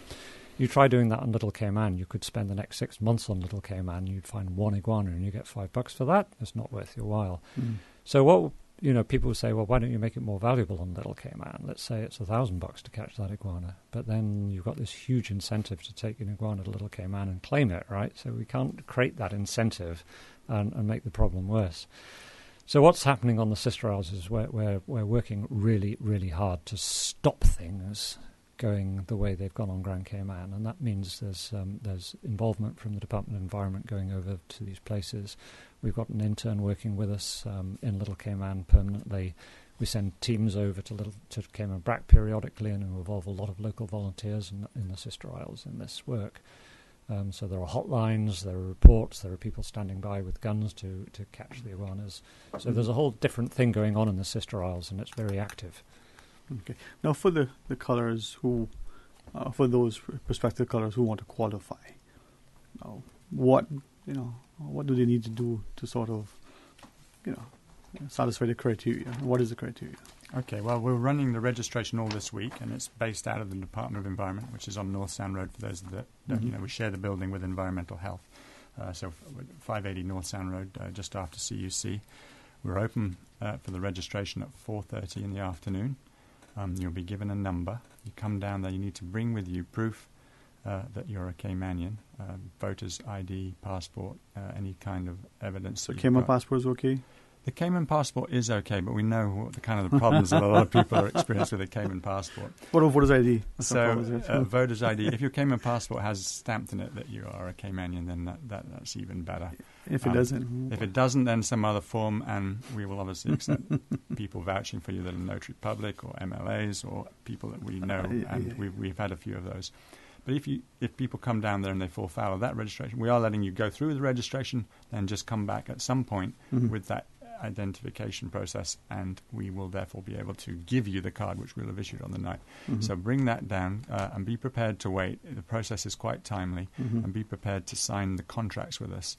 On average, I think it takes about an hour to get through, or it has over the last few nights. I just want to commend the people that have been down so far. They've been very, very courteous and very patient while we were trialling and getting used to this. We think we've got the process down pat now, so hopefully things will improve. But it was remarkable to see the camaraderie that was in the room. The people were excited, and they were really working with us, which made the whole thing far more enjoyable for those people that had to stay till 10 o'clock. Just for maybe the further clarification, the individuals who want to be colours, will they need to get a license, a trade and business license for this? This is something they want to do either full time, part time, in the evenings or all day long. Will they need to have, in order to be compliant, some sort of TMB? So this is a grey area, and it's something we've been working with the ministry for. Obviously, people with companies that are already registered for iguana culling or something vaguely related to that, landscape management people, property managers that have trade and business licenses. We figured that's enough to cover those people that are involved, and especially those that are employing teams of people. For individuals, it gets a little grey. There are provisions under the trade and business license laws that allow for artisans, for fishermen, for farmers. Whether this falls into that area, we're still exploring. But at the moment, an individual colour does not need to present a trade and business license. If you want to go and register your name as a colour, I believe that the trade and business license process is pretty quick. It's not overly costly. I believe it's only $75. And that would really set you up for good with a company. But at the moment, a trade and business license is not required for an individual colour or people registering as teams that are just wanting to go out and form a little group of people. Okay. And just for clarity, if they do not have the proper, firearm license, whatever is it, the police issues these days, they would need that in order to be able to use that method as a method. Exactly. The firearms license is a separate, whole different area. So we, at the moment, if you're intending to use firearms and you want to get the expedited exemptions that we're hoping to get from the police, then you need to also bring that firearms license with you. We will copy it. If you don't yet have a firearms license but you intend to apply for one, then obviously that's something for future. Yeah, just for clarity. But as we go to the phones, can we ask one caller from our WhatsApp? Doesn't matter what size that green iguana is. If it's a baby one or it's 100-pounder. Yeah. Same. Okay. We want the little ones just as much as we want the big ones. Okay. In the studio, we're talking about the green iguana cull. Mr. Fred Burton, Mr. Tim Austin. Gents, we have a caller. Good afternoon and welcome. You want to talk today? Yeah, I am just wondering what happened to the sterilization program. Sterilization? Okay. There was a... Oh, yeah. There was a team that was interested in the idea of trying to sterilize males so that the females that they dominated couldn't produce fertile eggs. It was an interesting experiment, and it had some value. But the trouble is, of course, that when you've got 1.6 million iguanas and you want to sterilize all the males, then you've got to be talking about catching and doing surgery on an extraordinarily large number of animals. It's quite impractical as a tool for dealing with something on this scale. Well, is there a portion that you could maybe mix up with Scotch and Eagle and what was the other lady here and probably maiden plum. And Cowitch? That would probably work. Yeah, that'd be an interesting one, that. Yeah, actually, seriously, we've been racking our brains for how else could we do this, because this is an expensive and a major operation. It's a huge cost to the government, and it's a big thing for us to even to organise. But we haven't really come up with any other kind of solution. We've reached out internationally for people to see if there's any other ideas, and they all look at us and say, "Sorry, guys, you're the trailblazers here." We've looked into genetic techniques. We've looked into whether there's any way of attracting these animals to poison bait, but none of them are working out for one reason or another. It really seems like if we want to deal with this, we're going to have to get people out there to shoot them, noose them, bash them on the head. I know that there are various dogs that really track them down.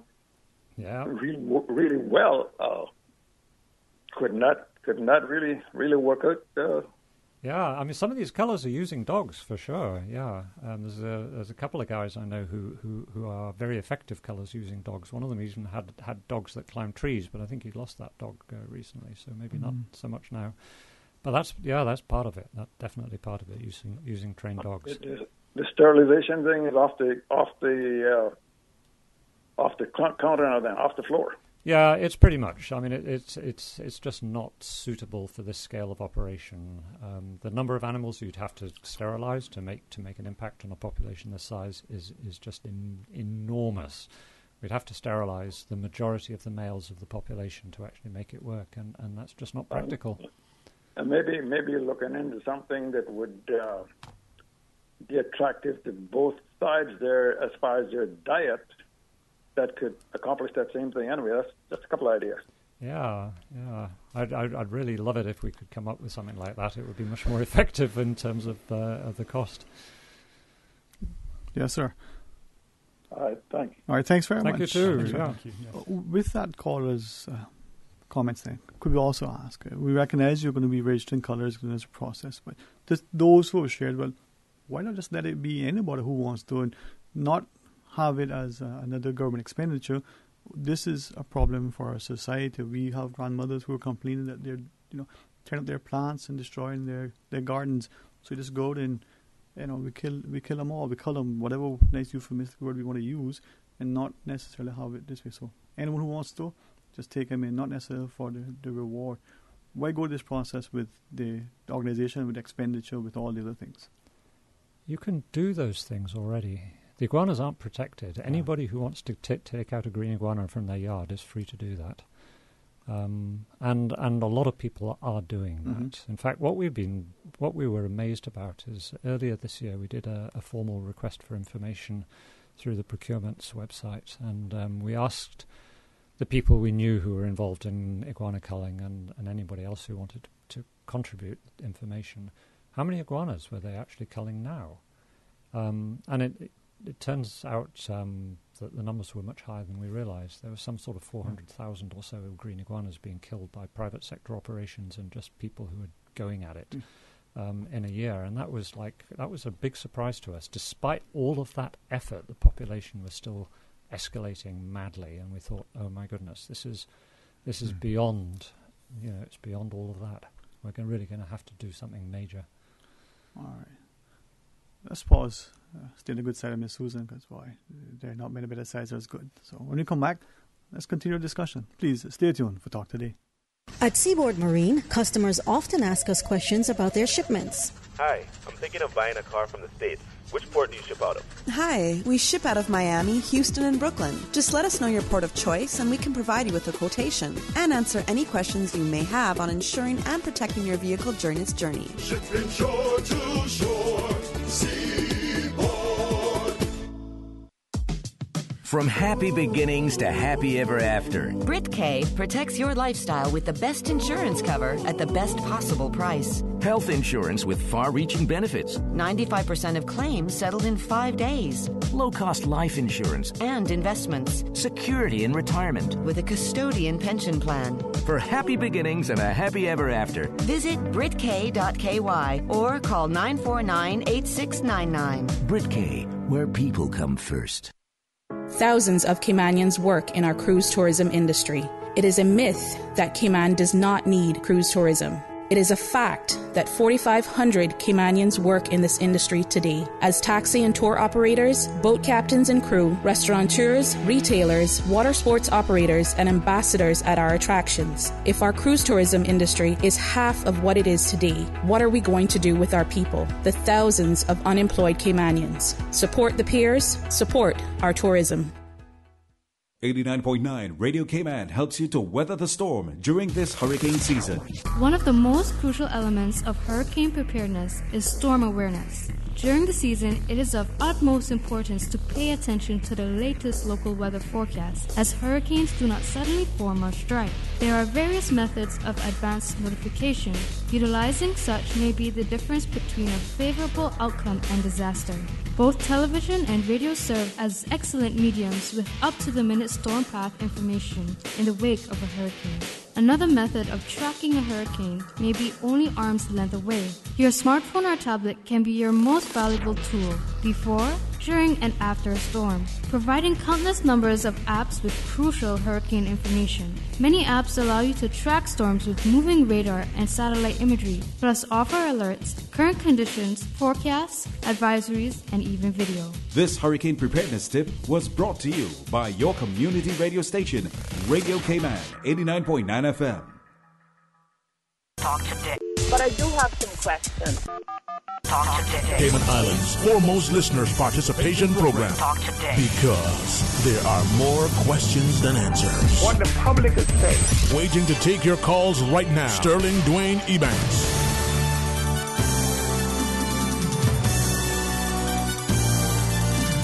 Hey, good afternoon and welcome back to Talk Today in the studio. I had a good chance to continue the discussion. Mr. Tim Austin, Mr. Fred Burton, we're talking about the green iguana cull. And, it is at a stage now where we are facing significant numbers potentially. As you shared, as we go into the breeding season, recognizing how prolific they can be. Maybe the saying will be no longer breed like rabbits, but like green iguanas. I don't know. It is something to consider, and it's an issue for us as a society to tackle. As we continue this discussion, a couple of callers prior had referenced a few interesting points.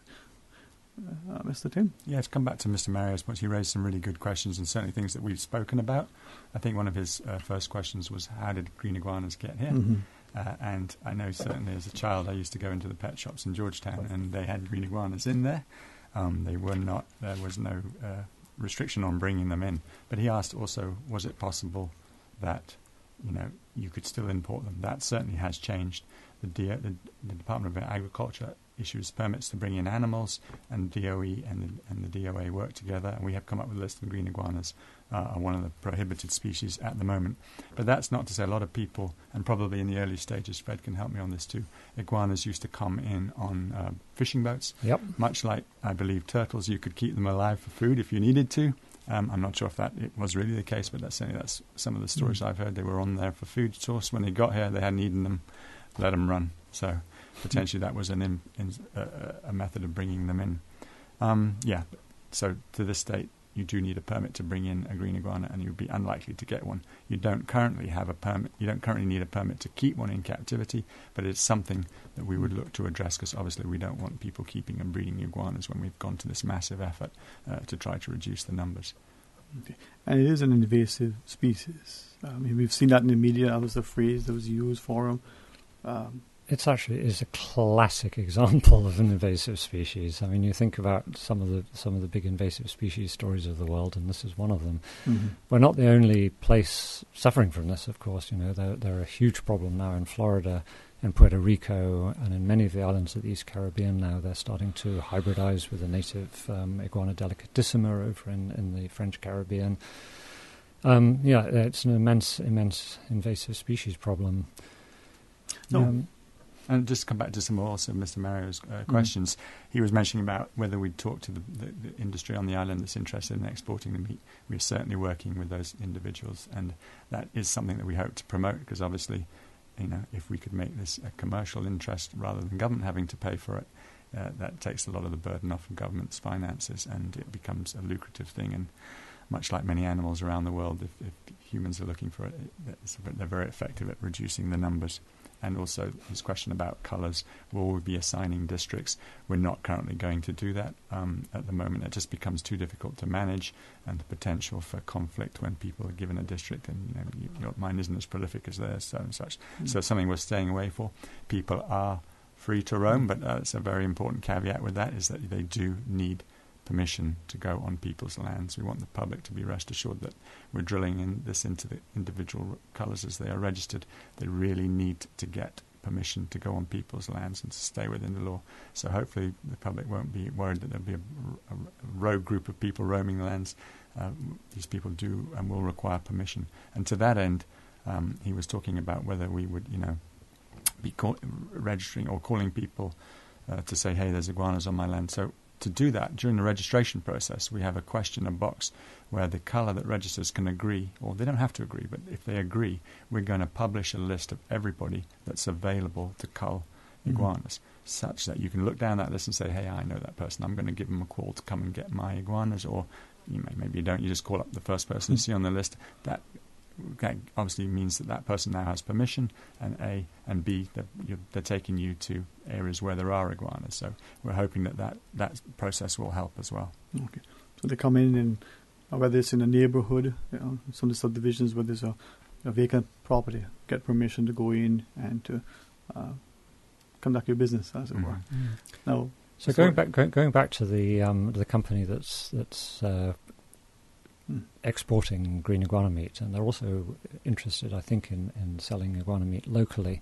It's one of the interesting questions we ask our cullers when they register. We want to have some idea whether we're going to be getting the whole iguana at the landfill, or whether they're going to be using the body for meat or for any other purpose.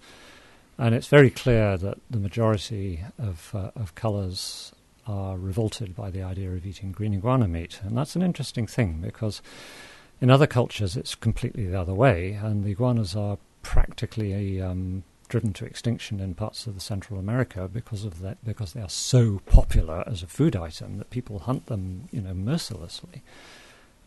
So it's an interesting question whether, over the course of the next few years, as we work to reduce the population here on Grand Cayman, whether there can be any kind of cultural shift. Because if there's an interest amongst people to catch these iguanas to eat, that could help the final stages of this operation and mean that once we've brought the numbers right down, they stay right down instead of just bouncing straight back up again. But with that, and as you share a cultural shift, there are some of us who have friends who, they're prepared and it looks good, but we have yet to taste it. Given that, as you shared, in some parts of Central America, they're almost extinction, whereas in here, we seem to be unable to control the population. A similar question was posed to us here on our messaging system. Could we somehow export the live iguanas, back to some of those areas, provided they were to receive them? Has that been explored? They don't have enough. We have too many. Hey, take some of these. It really isn't that simple. There's a couple of reasons. I mean, basically the countries that we might think about doing that to would almost certainly refuse to accept them for a couple of reasons. One of them is just sort of health and safety kind of stuff. What diseases might these animals have here that they don't have in their native lands?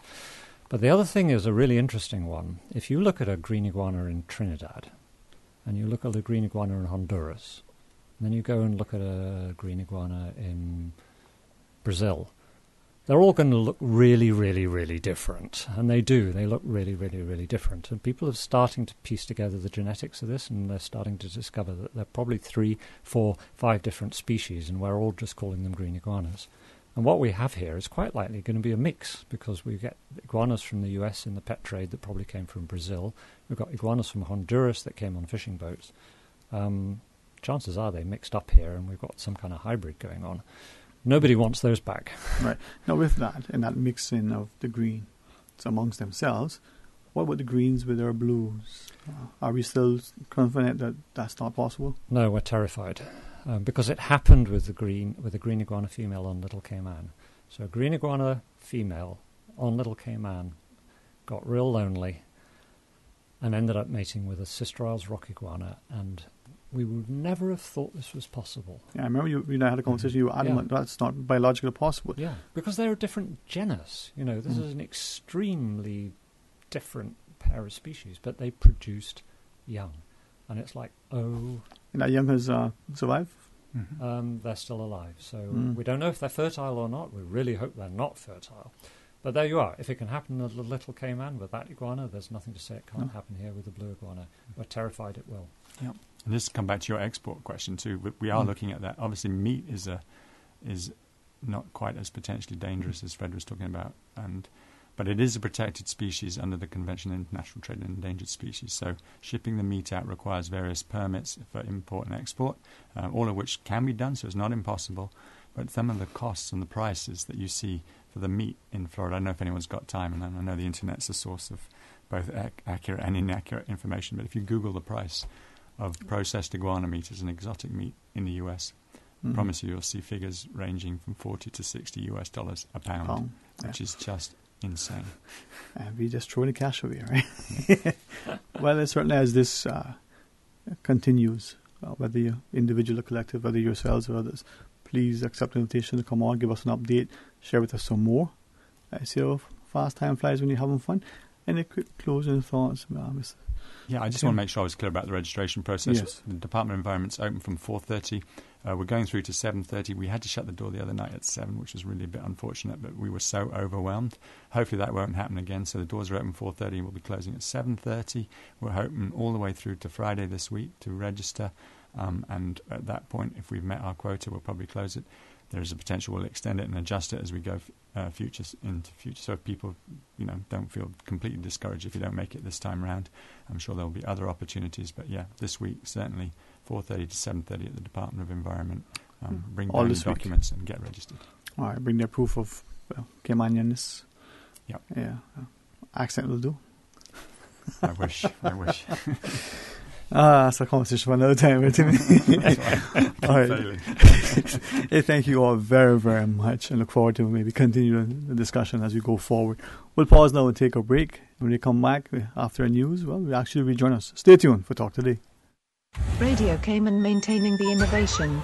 On a daily basis, making it easy to connect with you, our listeners. Add us to WhatsApp today, 925-3261. That's 925-3261. Radio Cayman. Send a text or voice note. Can I send a request, please? You don't really have to ask us. Just send a request. This is a shout out to my ex. Radio Cayman, the voice of the Cayman Islands. Radio Cayman, maintaining the innovation.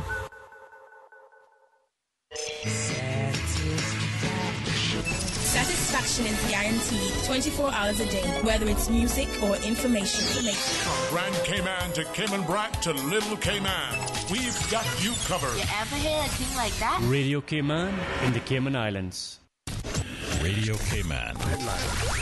Radio Cayman's newsroom. These are the biggest stories right now.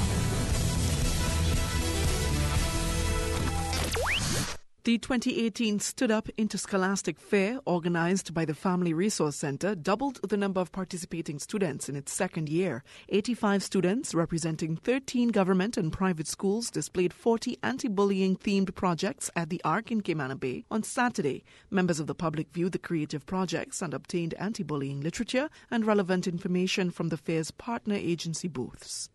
Good afternoon, I'm Dion Anglin with your headlines and news elsewhere. A plane carrying United States First Lady Melania Trump was forced to turn around and land after the cabin filled with smoke. A spokesperson for Mrs. Trump said everything is fine and everyone is safe, adding that a minor mechanical issue was to blame. Mrs. Trump has since landed in Philadelphia as planned. A man in China whose wife killed herself and their 2 children after he allegedly faked his own death for an insurance payout has given himself up to police. The 34-year-old was presumed dead after a car he borrowed was found in a river, though his body was never recovered. He did not tell his wife his alleged plan, and she believed he had died. She drowned herself and their children 3 weeks later after posting a suicide note online. And wildlife officials are investigating a suspected dog attack in Tasmania after 58 penguins were found mauled to death. A member of the public alerted rangers to the dozens of penguin bodies strewn across on a beach on the north coast of Australia's island state. This is the second dog attack in months on local little penguins, the smallest penguin species, according to reports. That's a wrap of your headlines. I'm Dion Anglin. Radio Cayman, the voice of the Cayman Islands. What's happening in your community? News and information, music and more. You can find us. www.radiocayman.gov.ky. Like us on Facebook and follow us on Twitter. Radio Cayman is your choice, your voice for today's biggest news. Radio Cayman.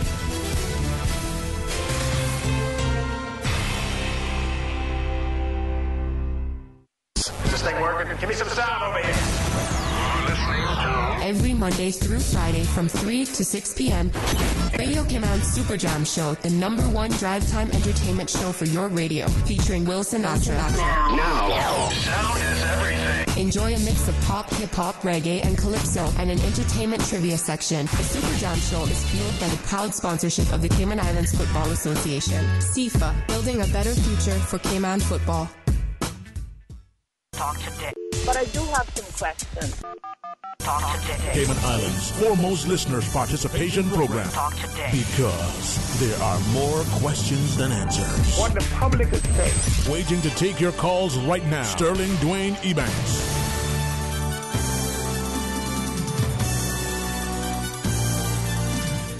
Hey, good afternoon and welcome back.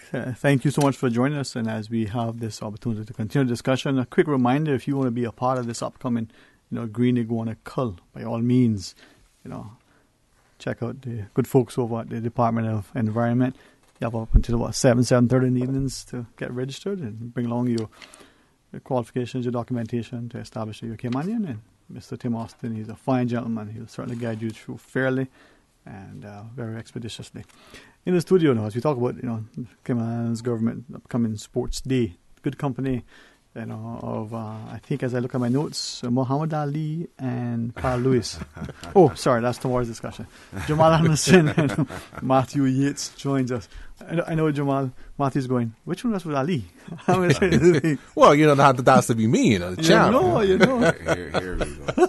I'll take Carl Lewis because Carl Lewis was a champ in his own right too. Yeah, and he dominated. He dominated. That's right, man. So I'll take that, man. With respect to all those young lads now that are running, you and Ben Johnson and the like, Carl Lewis was the man. Man. Yeah, I agree with that.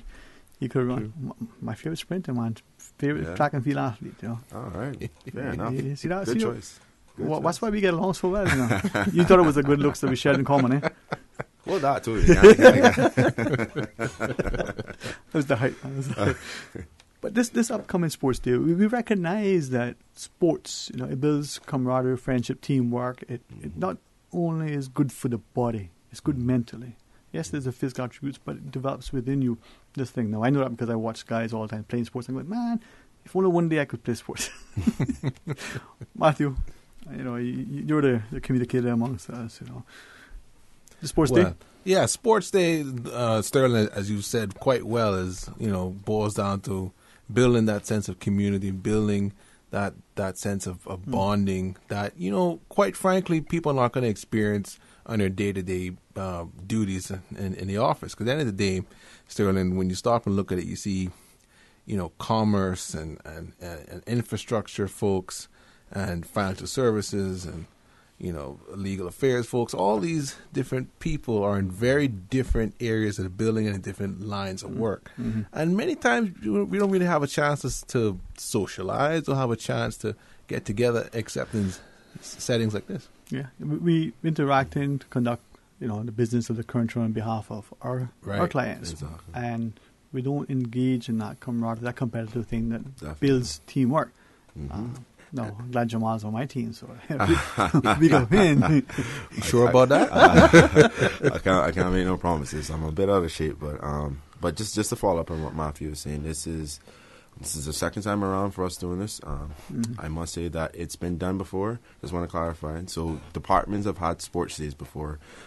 The the acting governor is very big in that because when he was chief immigration officer, he actually hosted one. And this is the brainchild that we followed up upon. So the competitive edge is definitely there. There's a plethora of civil servants who are absolutely amazing athletes inside and out. So it's a good opportunity for us now to get to showcase those skill sets. And it's not just about physical attributes as well. Some of the games we have require a lot of tact and strategy, so it's not just about brute force, which is what we definitely, one of our biggest focuses. And the last thing, since I have it here, I'll also say that another defining aspect of Sports Day, which we've had, and we introduced it last time in 2016, is gender equality. All of our events require equal amount of males and females, so it's not just one thing, is normally associated with being a male-dominated sport or a female-dominated sport in some respects. No, it's equal across the board. So teamwork here, and that's what we're looking for. All right, Matthew, take us through. Start to finish the timeline of sports. And for those who are not aware, give us the logistics. So, first things first. It's happening on Friday, coming up, starting from noon, right? You're going to have roughly 14 events or so throughout the day, right? You're going to have your traditional track events, your 200 meter, 100 meter, and so on. Then you get into the more family-friendly events, your three-legged race, your egg and spoon, and so on. And then you get into some of the highlight events, such as the tug of war. Yes. Where it's the real test there for many, And this year, Sterling, I just want to touch on two new events that we have that we're very excited to showcase, and that is the beanbag toss, which is very simple. Taking a bag full of beans or rice, whatever it is up in it, and you're throwing it onto a board, trying to get into the hole to get points. It's called by many other names, many other places. I've heard cornhole is the name for it, but anyway, that's the essence of it. All right. Right? Well, it's good. I was hoping it was a bean counter toss, but we were trying to get. But hey, that wouldn't be fair because all accountants would clean that up one time. Well, shout out to them. They are OAG's office does follow. It's part of our team. So unless we could take them and throw them in. But I also hear, I just want to dispel this rumor that because of the prowess, the strength, of the good folks over at immigration, they have been excluded from participating in any of the tug of war because they're so powerful. They win. So you sure about that? I was going to say that's news to me too. Man. I mean, we could talk about what happened in 2016. Oh, here we go. Here we go. Little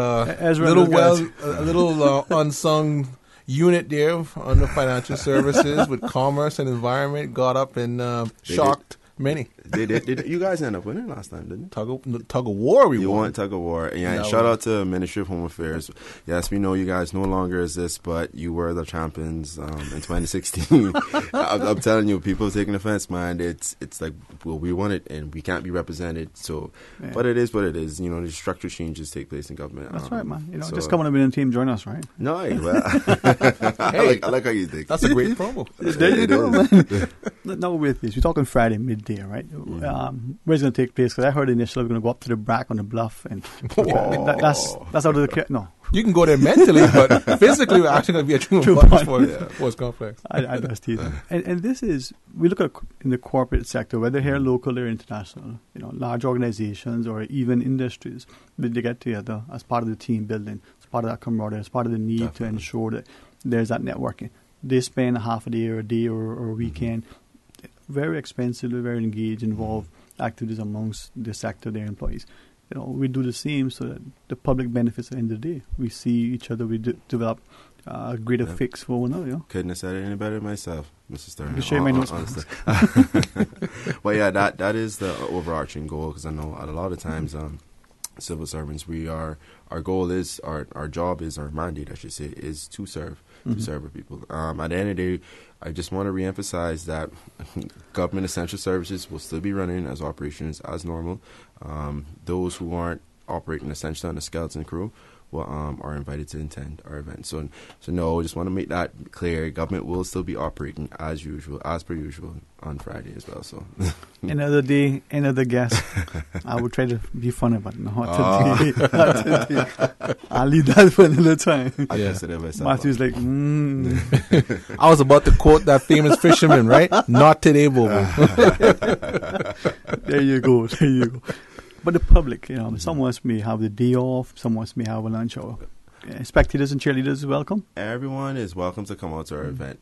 This is the fun-filled day. As you know, some schools out for midterm break now, so we've got a couple inquiries about whether or not we can bring the kids. It shouldn't be a problem. It's family fun-filled day. There's a lot to see, a lot of events to unfold, and it's fun. I can't describe to you enough how much fun it was last time, just to see people interact, and just being that spirit and that camaraderie of, at the end of the day, yes, this is a competition, but it's also, as Matthew alluded to earlier, a good opportunity to engage and to network and to connect faces to emails that you send on, you'd be surprised, on a random basis. I think I mentioned this last time, there's over 3,500 plus civil servants. I don't know a lot of you. And it's not nothing personal. It's just the nature of how life unfolds. It's changed a lot. I mean, even in the same building now, okay, we spread over 15 floors, and then you have sub-basement level included. How many times you're in the elevator, and it's not because this is a new hire, this is someone who's been there for a while, perhaps even in the floor above you. Definitely. You know, you just don't know. It's nothing. Yeah, there's no malice or anything towards it. I mean, I've seen people sometimes on the same floor. You may walk up, you may brush past with them briefly or momentarily. But the one thing I can say from sharing this in 2016 was the overarching positive responses we got back. You can see people just, the excitement's generated in the air, and then just post afterwards as well. Like, man, we really did good. I want to do this next year. And I'm telling you, my email has been compounded with numerous things, suggestions and whatnot as to what, and which is all part of it. Because at the end of the day, our committee is going to put forward something, but we're always open to new ideas and new suggestions for different avenues for us to explore for the future. So, well, in that vein, I'm looking forward to the wheelbarrow race. With the MLAs, I'm excited to see. I'm not going to make no promises about that. If that would have happened, that'd be must-see TV. Yeah, I think so. I can see it now. Teams of two, I know who would be on the same team, and I can. Just a thought. Well, seeing as the Premier is the minister in charge of the cabinet office, I'm going to go ahead with the Premier and saying that whoever he teams up with, if we hypothetically had this race to go forward, is who I'd be going for. I tell you what, if there was a cycling event, I would expect him to clean up, right? Yeah. I think we should. He's so athletic, I think we should probably exclude him, because then he would just take all the prizes hands down. I don't know. The DG might have something to say, but you're stirring up some controversy. Political versus appointed. No, my money's on the politician, man. with that, I'll probably find a new job on Monday. Friday will be my last day. You're brave man. Hey, listen, but this is the wonderful spirit of competition. You know, that in those who can't do the mouth off the rest and the side come out, you know, reminds me of MLA Barney Bush when he played football, you know. So, I mean, he's not in the studio today. He should be okay. But when we come back from this break, maybe share more with us a little bit about it if you have time and wish to, and the idea of maybe getting into some of the events and the teams and the like as you wish. And I believe this is good not only for, you know, the civil service, the wider community will benefit. It'll also encourage us to be more actively engaged and to recognize that we could be healthier mentally and physically. For those who want to share in, well, we open the phone lines for you. If you bring in chocolate, you'll probably be first in the queue. If you're not, we'll still take you. Stay tuned for Talk Today. Welcome to our Esso service station. How can I help you today, ma'am? $25 in fuel, please. Sure. I bet I can make you smile, too. Bet you can't. Would $5,000 cash make you smile? Of course. Who wouldn't? But how? Spend $25 or more in fuel at any of our Esso service stations, and you could be the winner of $5,000 cash. Every week for 5 weeks, one lucky winner will win $5,000 cash. Made you smile, didn't I? I'm smiling. Drive into an Esso station today. The Esso brand is a trademark of ExxonMobil Corporation and is used under license. Congratulations, it's a boy. During the greatest events of your life, whether or not you have the right health insurance coverage should be the last thing on your mind. That's why at Fidelity Health, we are committed to helping you get matched with the right plan to suit you and your family. We offer a range of plans to suit your budget, plus access to a network of quality care throughout the Caribbean and the USA. You can relax and enjoy life's greatest moments when you are covered with Fidelity Health. Call us today at 949-7822 for a free quote. Cayman's cruise industry must be preserved and developed. It is a myth that the cruise lines will continue to call on Cayman at the rate they do now without the piers. It is a fact that the mega-class ships will not be tendered. Arrivals will decline by half over time as the older ships are decommissioned. This will hurt our economy and thousands of Caymanians who work in this industry. If we want to continue providing opportunities for Caymanians, we need the piers. Support the piers. Support our tourism. The 2018 Fall Labor Force Survey is currently being conducted by the Economics and Statistics Office ESO. The LFS collects data on the employed and unemployed persons. Trained interviewers with ESO ID cards will visit the randomly selected households in all districts. The interviews are confidential in accordance with the statistics law. No individual data will be published or disclosed. Survey data are exempt from freedom of information. For more details, please call the ESO hotline at 516-3329. Talk today. But I do have some questions. Talk today. Cayman Islands' foremost listeners' participation program. Talk today. Because there are more questions than answers. What the public is saying. Waiting to take your calls right now. Sterling Dwayne Ebanks.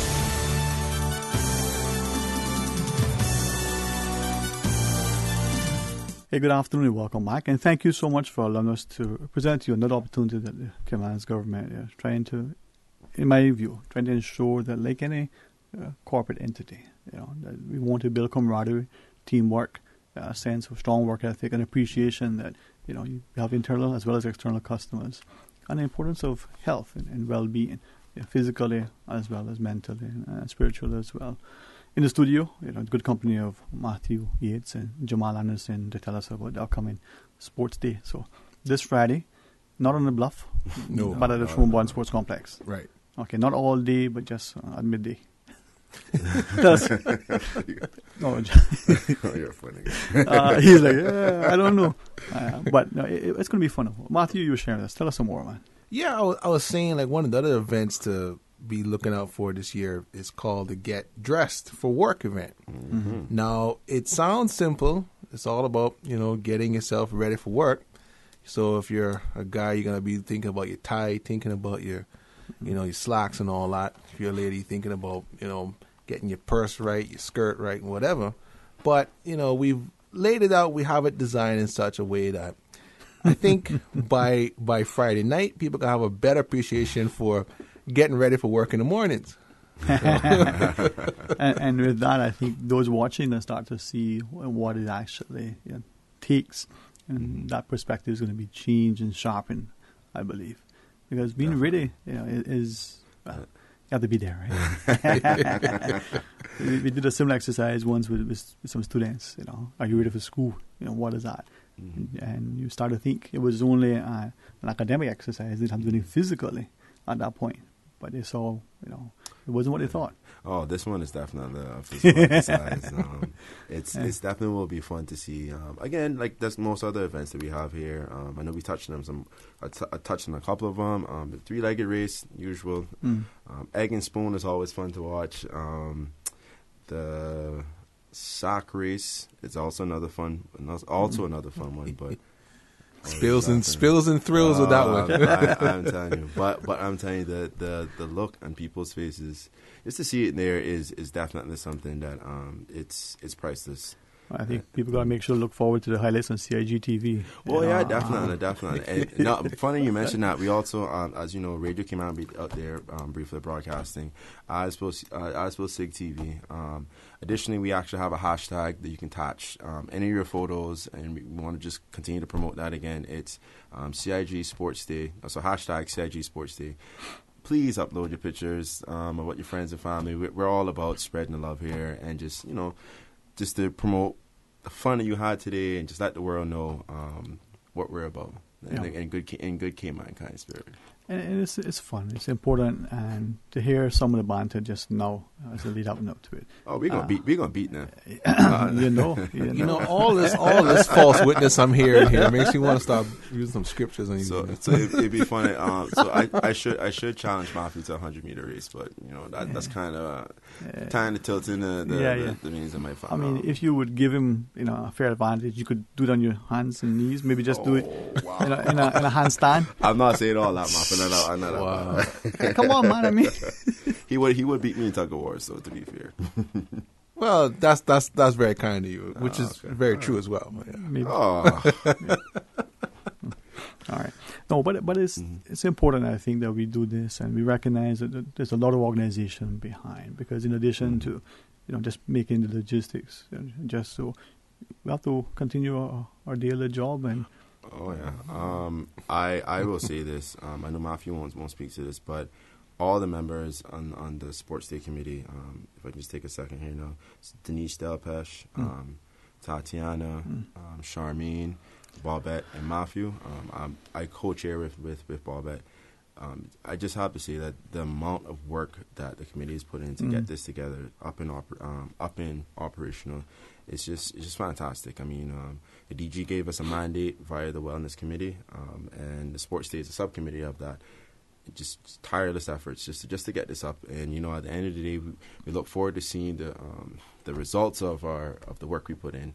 And just and also to enjoy the day. It will be hectic. I won't lie to you. As being one of the committee members, just going around just to make sure everything is okay. But again, priceless. But I'm glad that really came into the chocolate eating competition. That's going to be the highlight of the day. So that was a part. I thought about the pie and I said no, the chocolate. So okay. Matthew, I'm willing to challenge you on that one.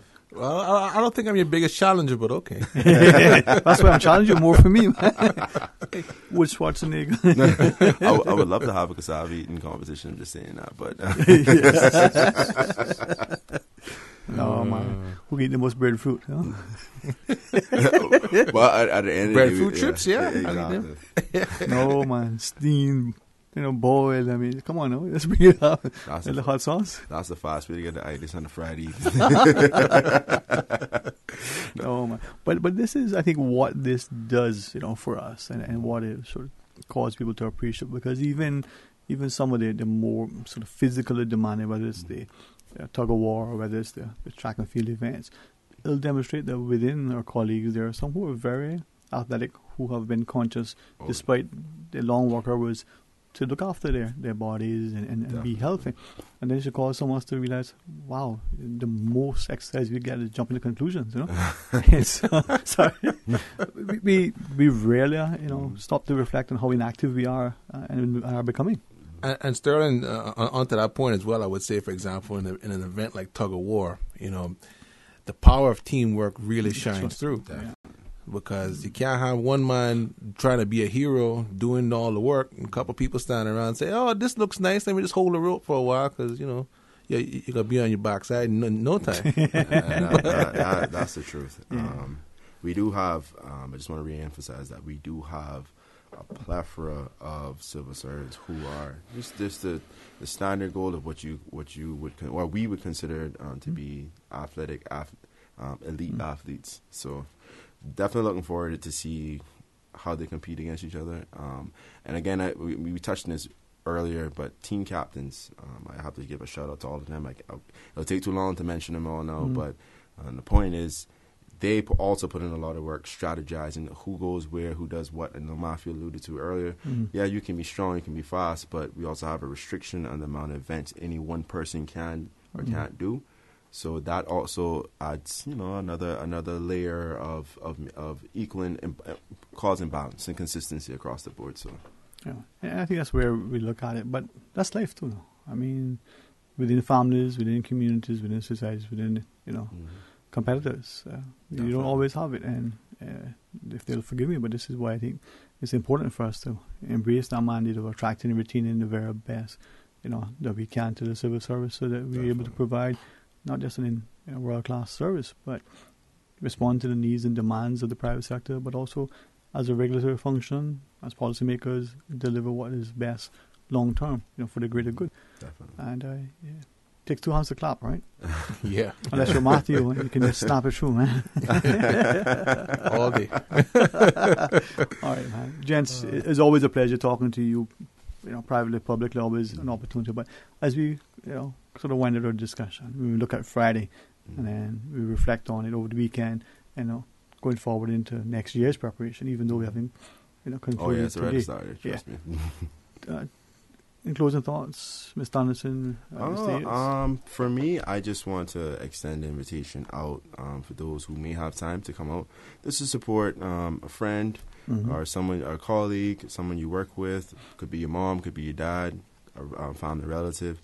This is just a good, wholehearted family friendly, fun day. And I just look forward to seeing the smiles, man, and just the brute competition, just the atmosphere. I love it. I am engulfed by it, and I can't emphasize enough. I am really looking forward to this on Friday. Wow. Matthew's like, man, should I just throw a towel in now? Throw in the towel? Boy, you better watch yourself for that one. I'm trying to give you an out, man. No. I don't want to be too rude or anything, but, there is a distinct view from second and third and fourth place when you're looking up at the winner, right? Yeah. So you're comfortable with that? I'm comfortable giving that view to others. You're comfortable being the first loser. That's what it sounds like. All in good-hearted nature, though. All in good-hearted nature. And the DGOs, the acting governors, mandate to look at us as a family and to ensure that it's fun. Some people may not have truly appreciated, the complete dedication, loyalty, and commitment of the civil service and the civil servants. And Sterling, I just want to add on to that point that, as you said earlier, there is a very fantastic parallel between sports and life. And an event like this may seem like a small deal to a lot of people, but end of the day can go a long way in helping to transform the lives of some of our civil servants and, making a tangible impact in a way that the different areas of government get along. And then from there, government as a whole can serve its clients. That's it, man. And I'm hoping that, as I've heard from a few, that, this gives them the impetus, propels them to, I need to be a little more active. Definitely. Especially those who used to be before and now have become so settled, so comfortable. The demands of their jobs, they're at their desk. They may be traveling a fair bit for their jobs, doing a great effort, but physically, they're not making time to exercise. They may have taken up a gym membership of some sort, but it's just, the gift certificate has still been on cash, and that's important for us to be healthy.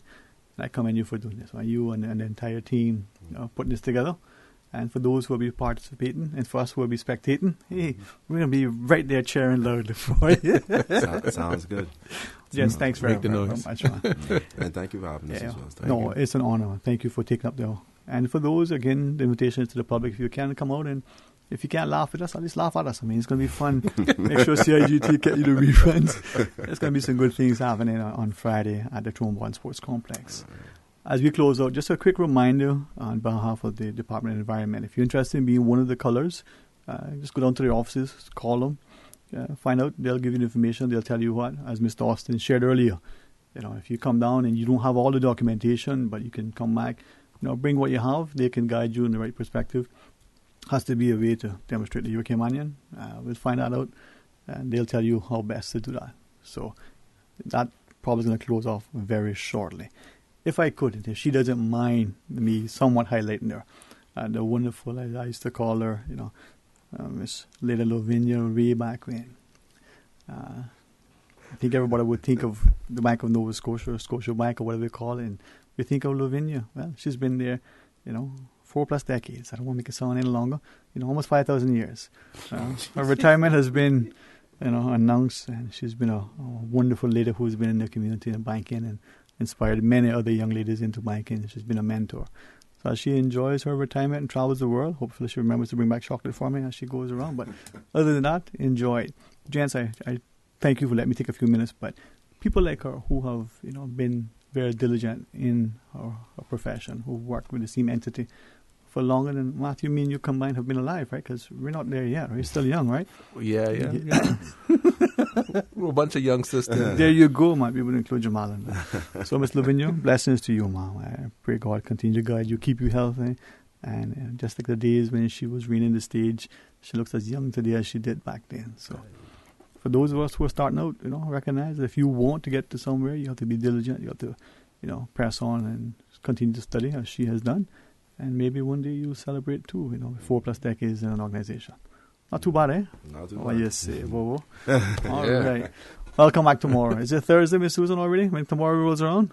Well, in the morning, it's the buzz. And Monday Sense starts us off. And then when Talk Today comes, well, from our civil service to our politicians, well, we're going to be talking to the Honourable Opposition Leader. He's going to schedule to come in at 1. What we can do between then, we'll find out. Until then, be blessed.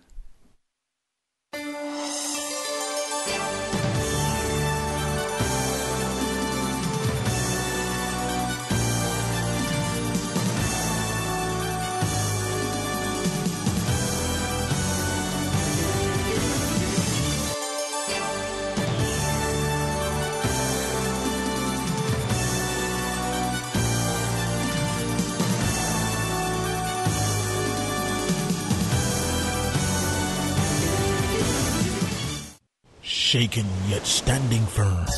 This is Radio Cayman in the Cayman Islands.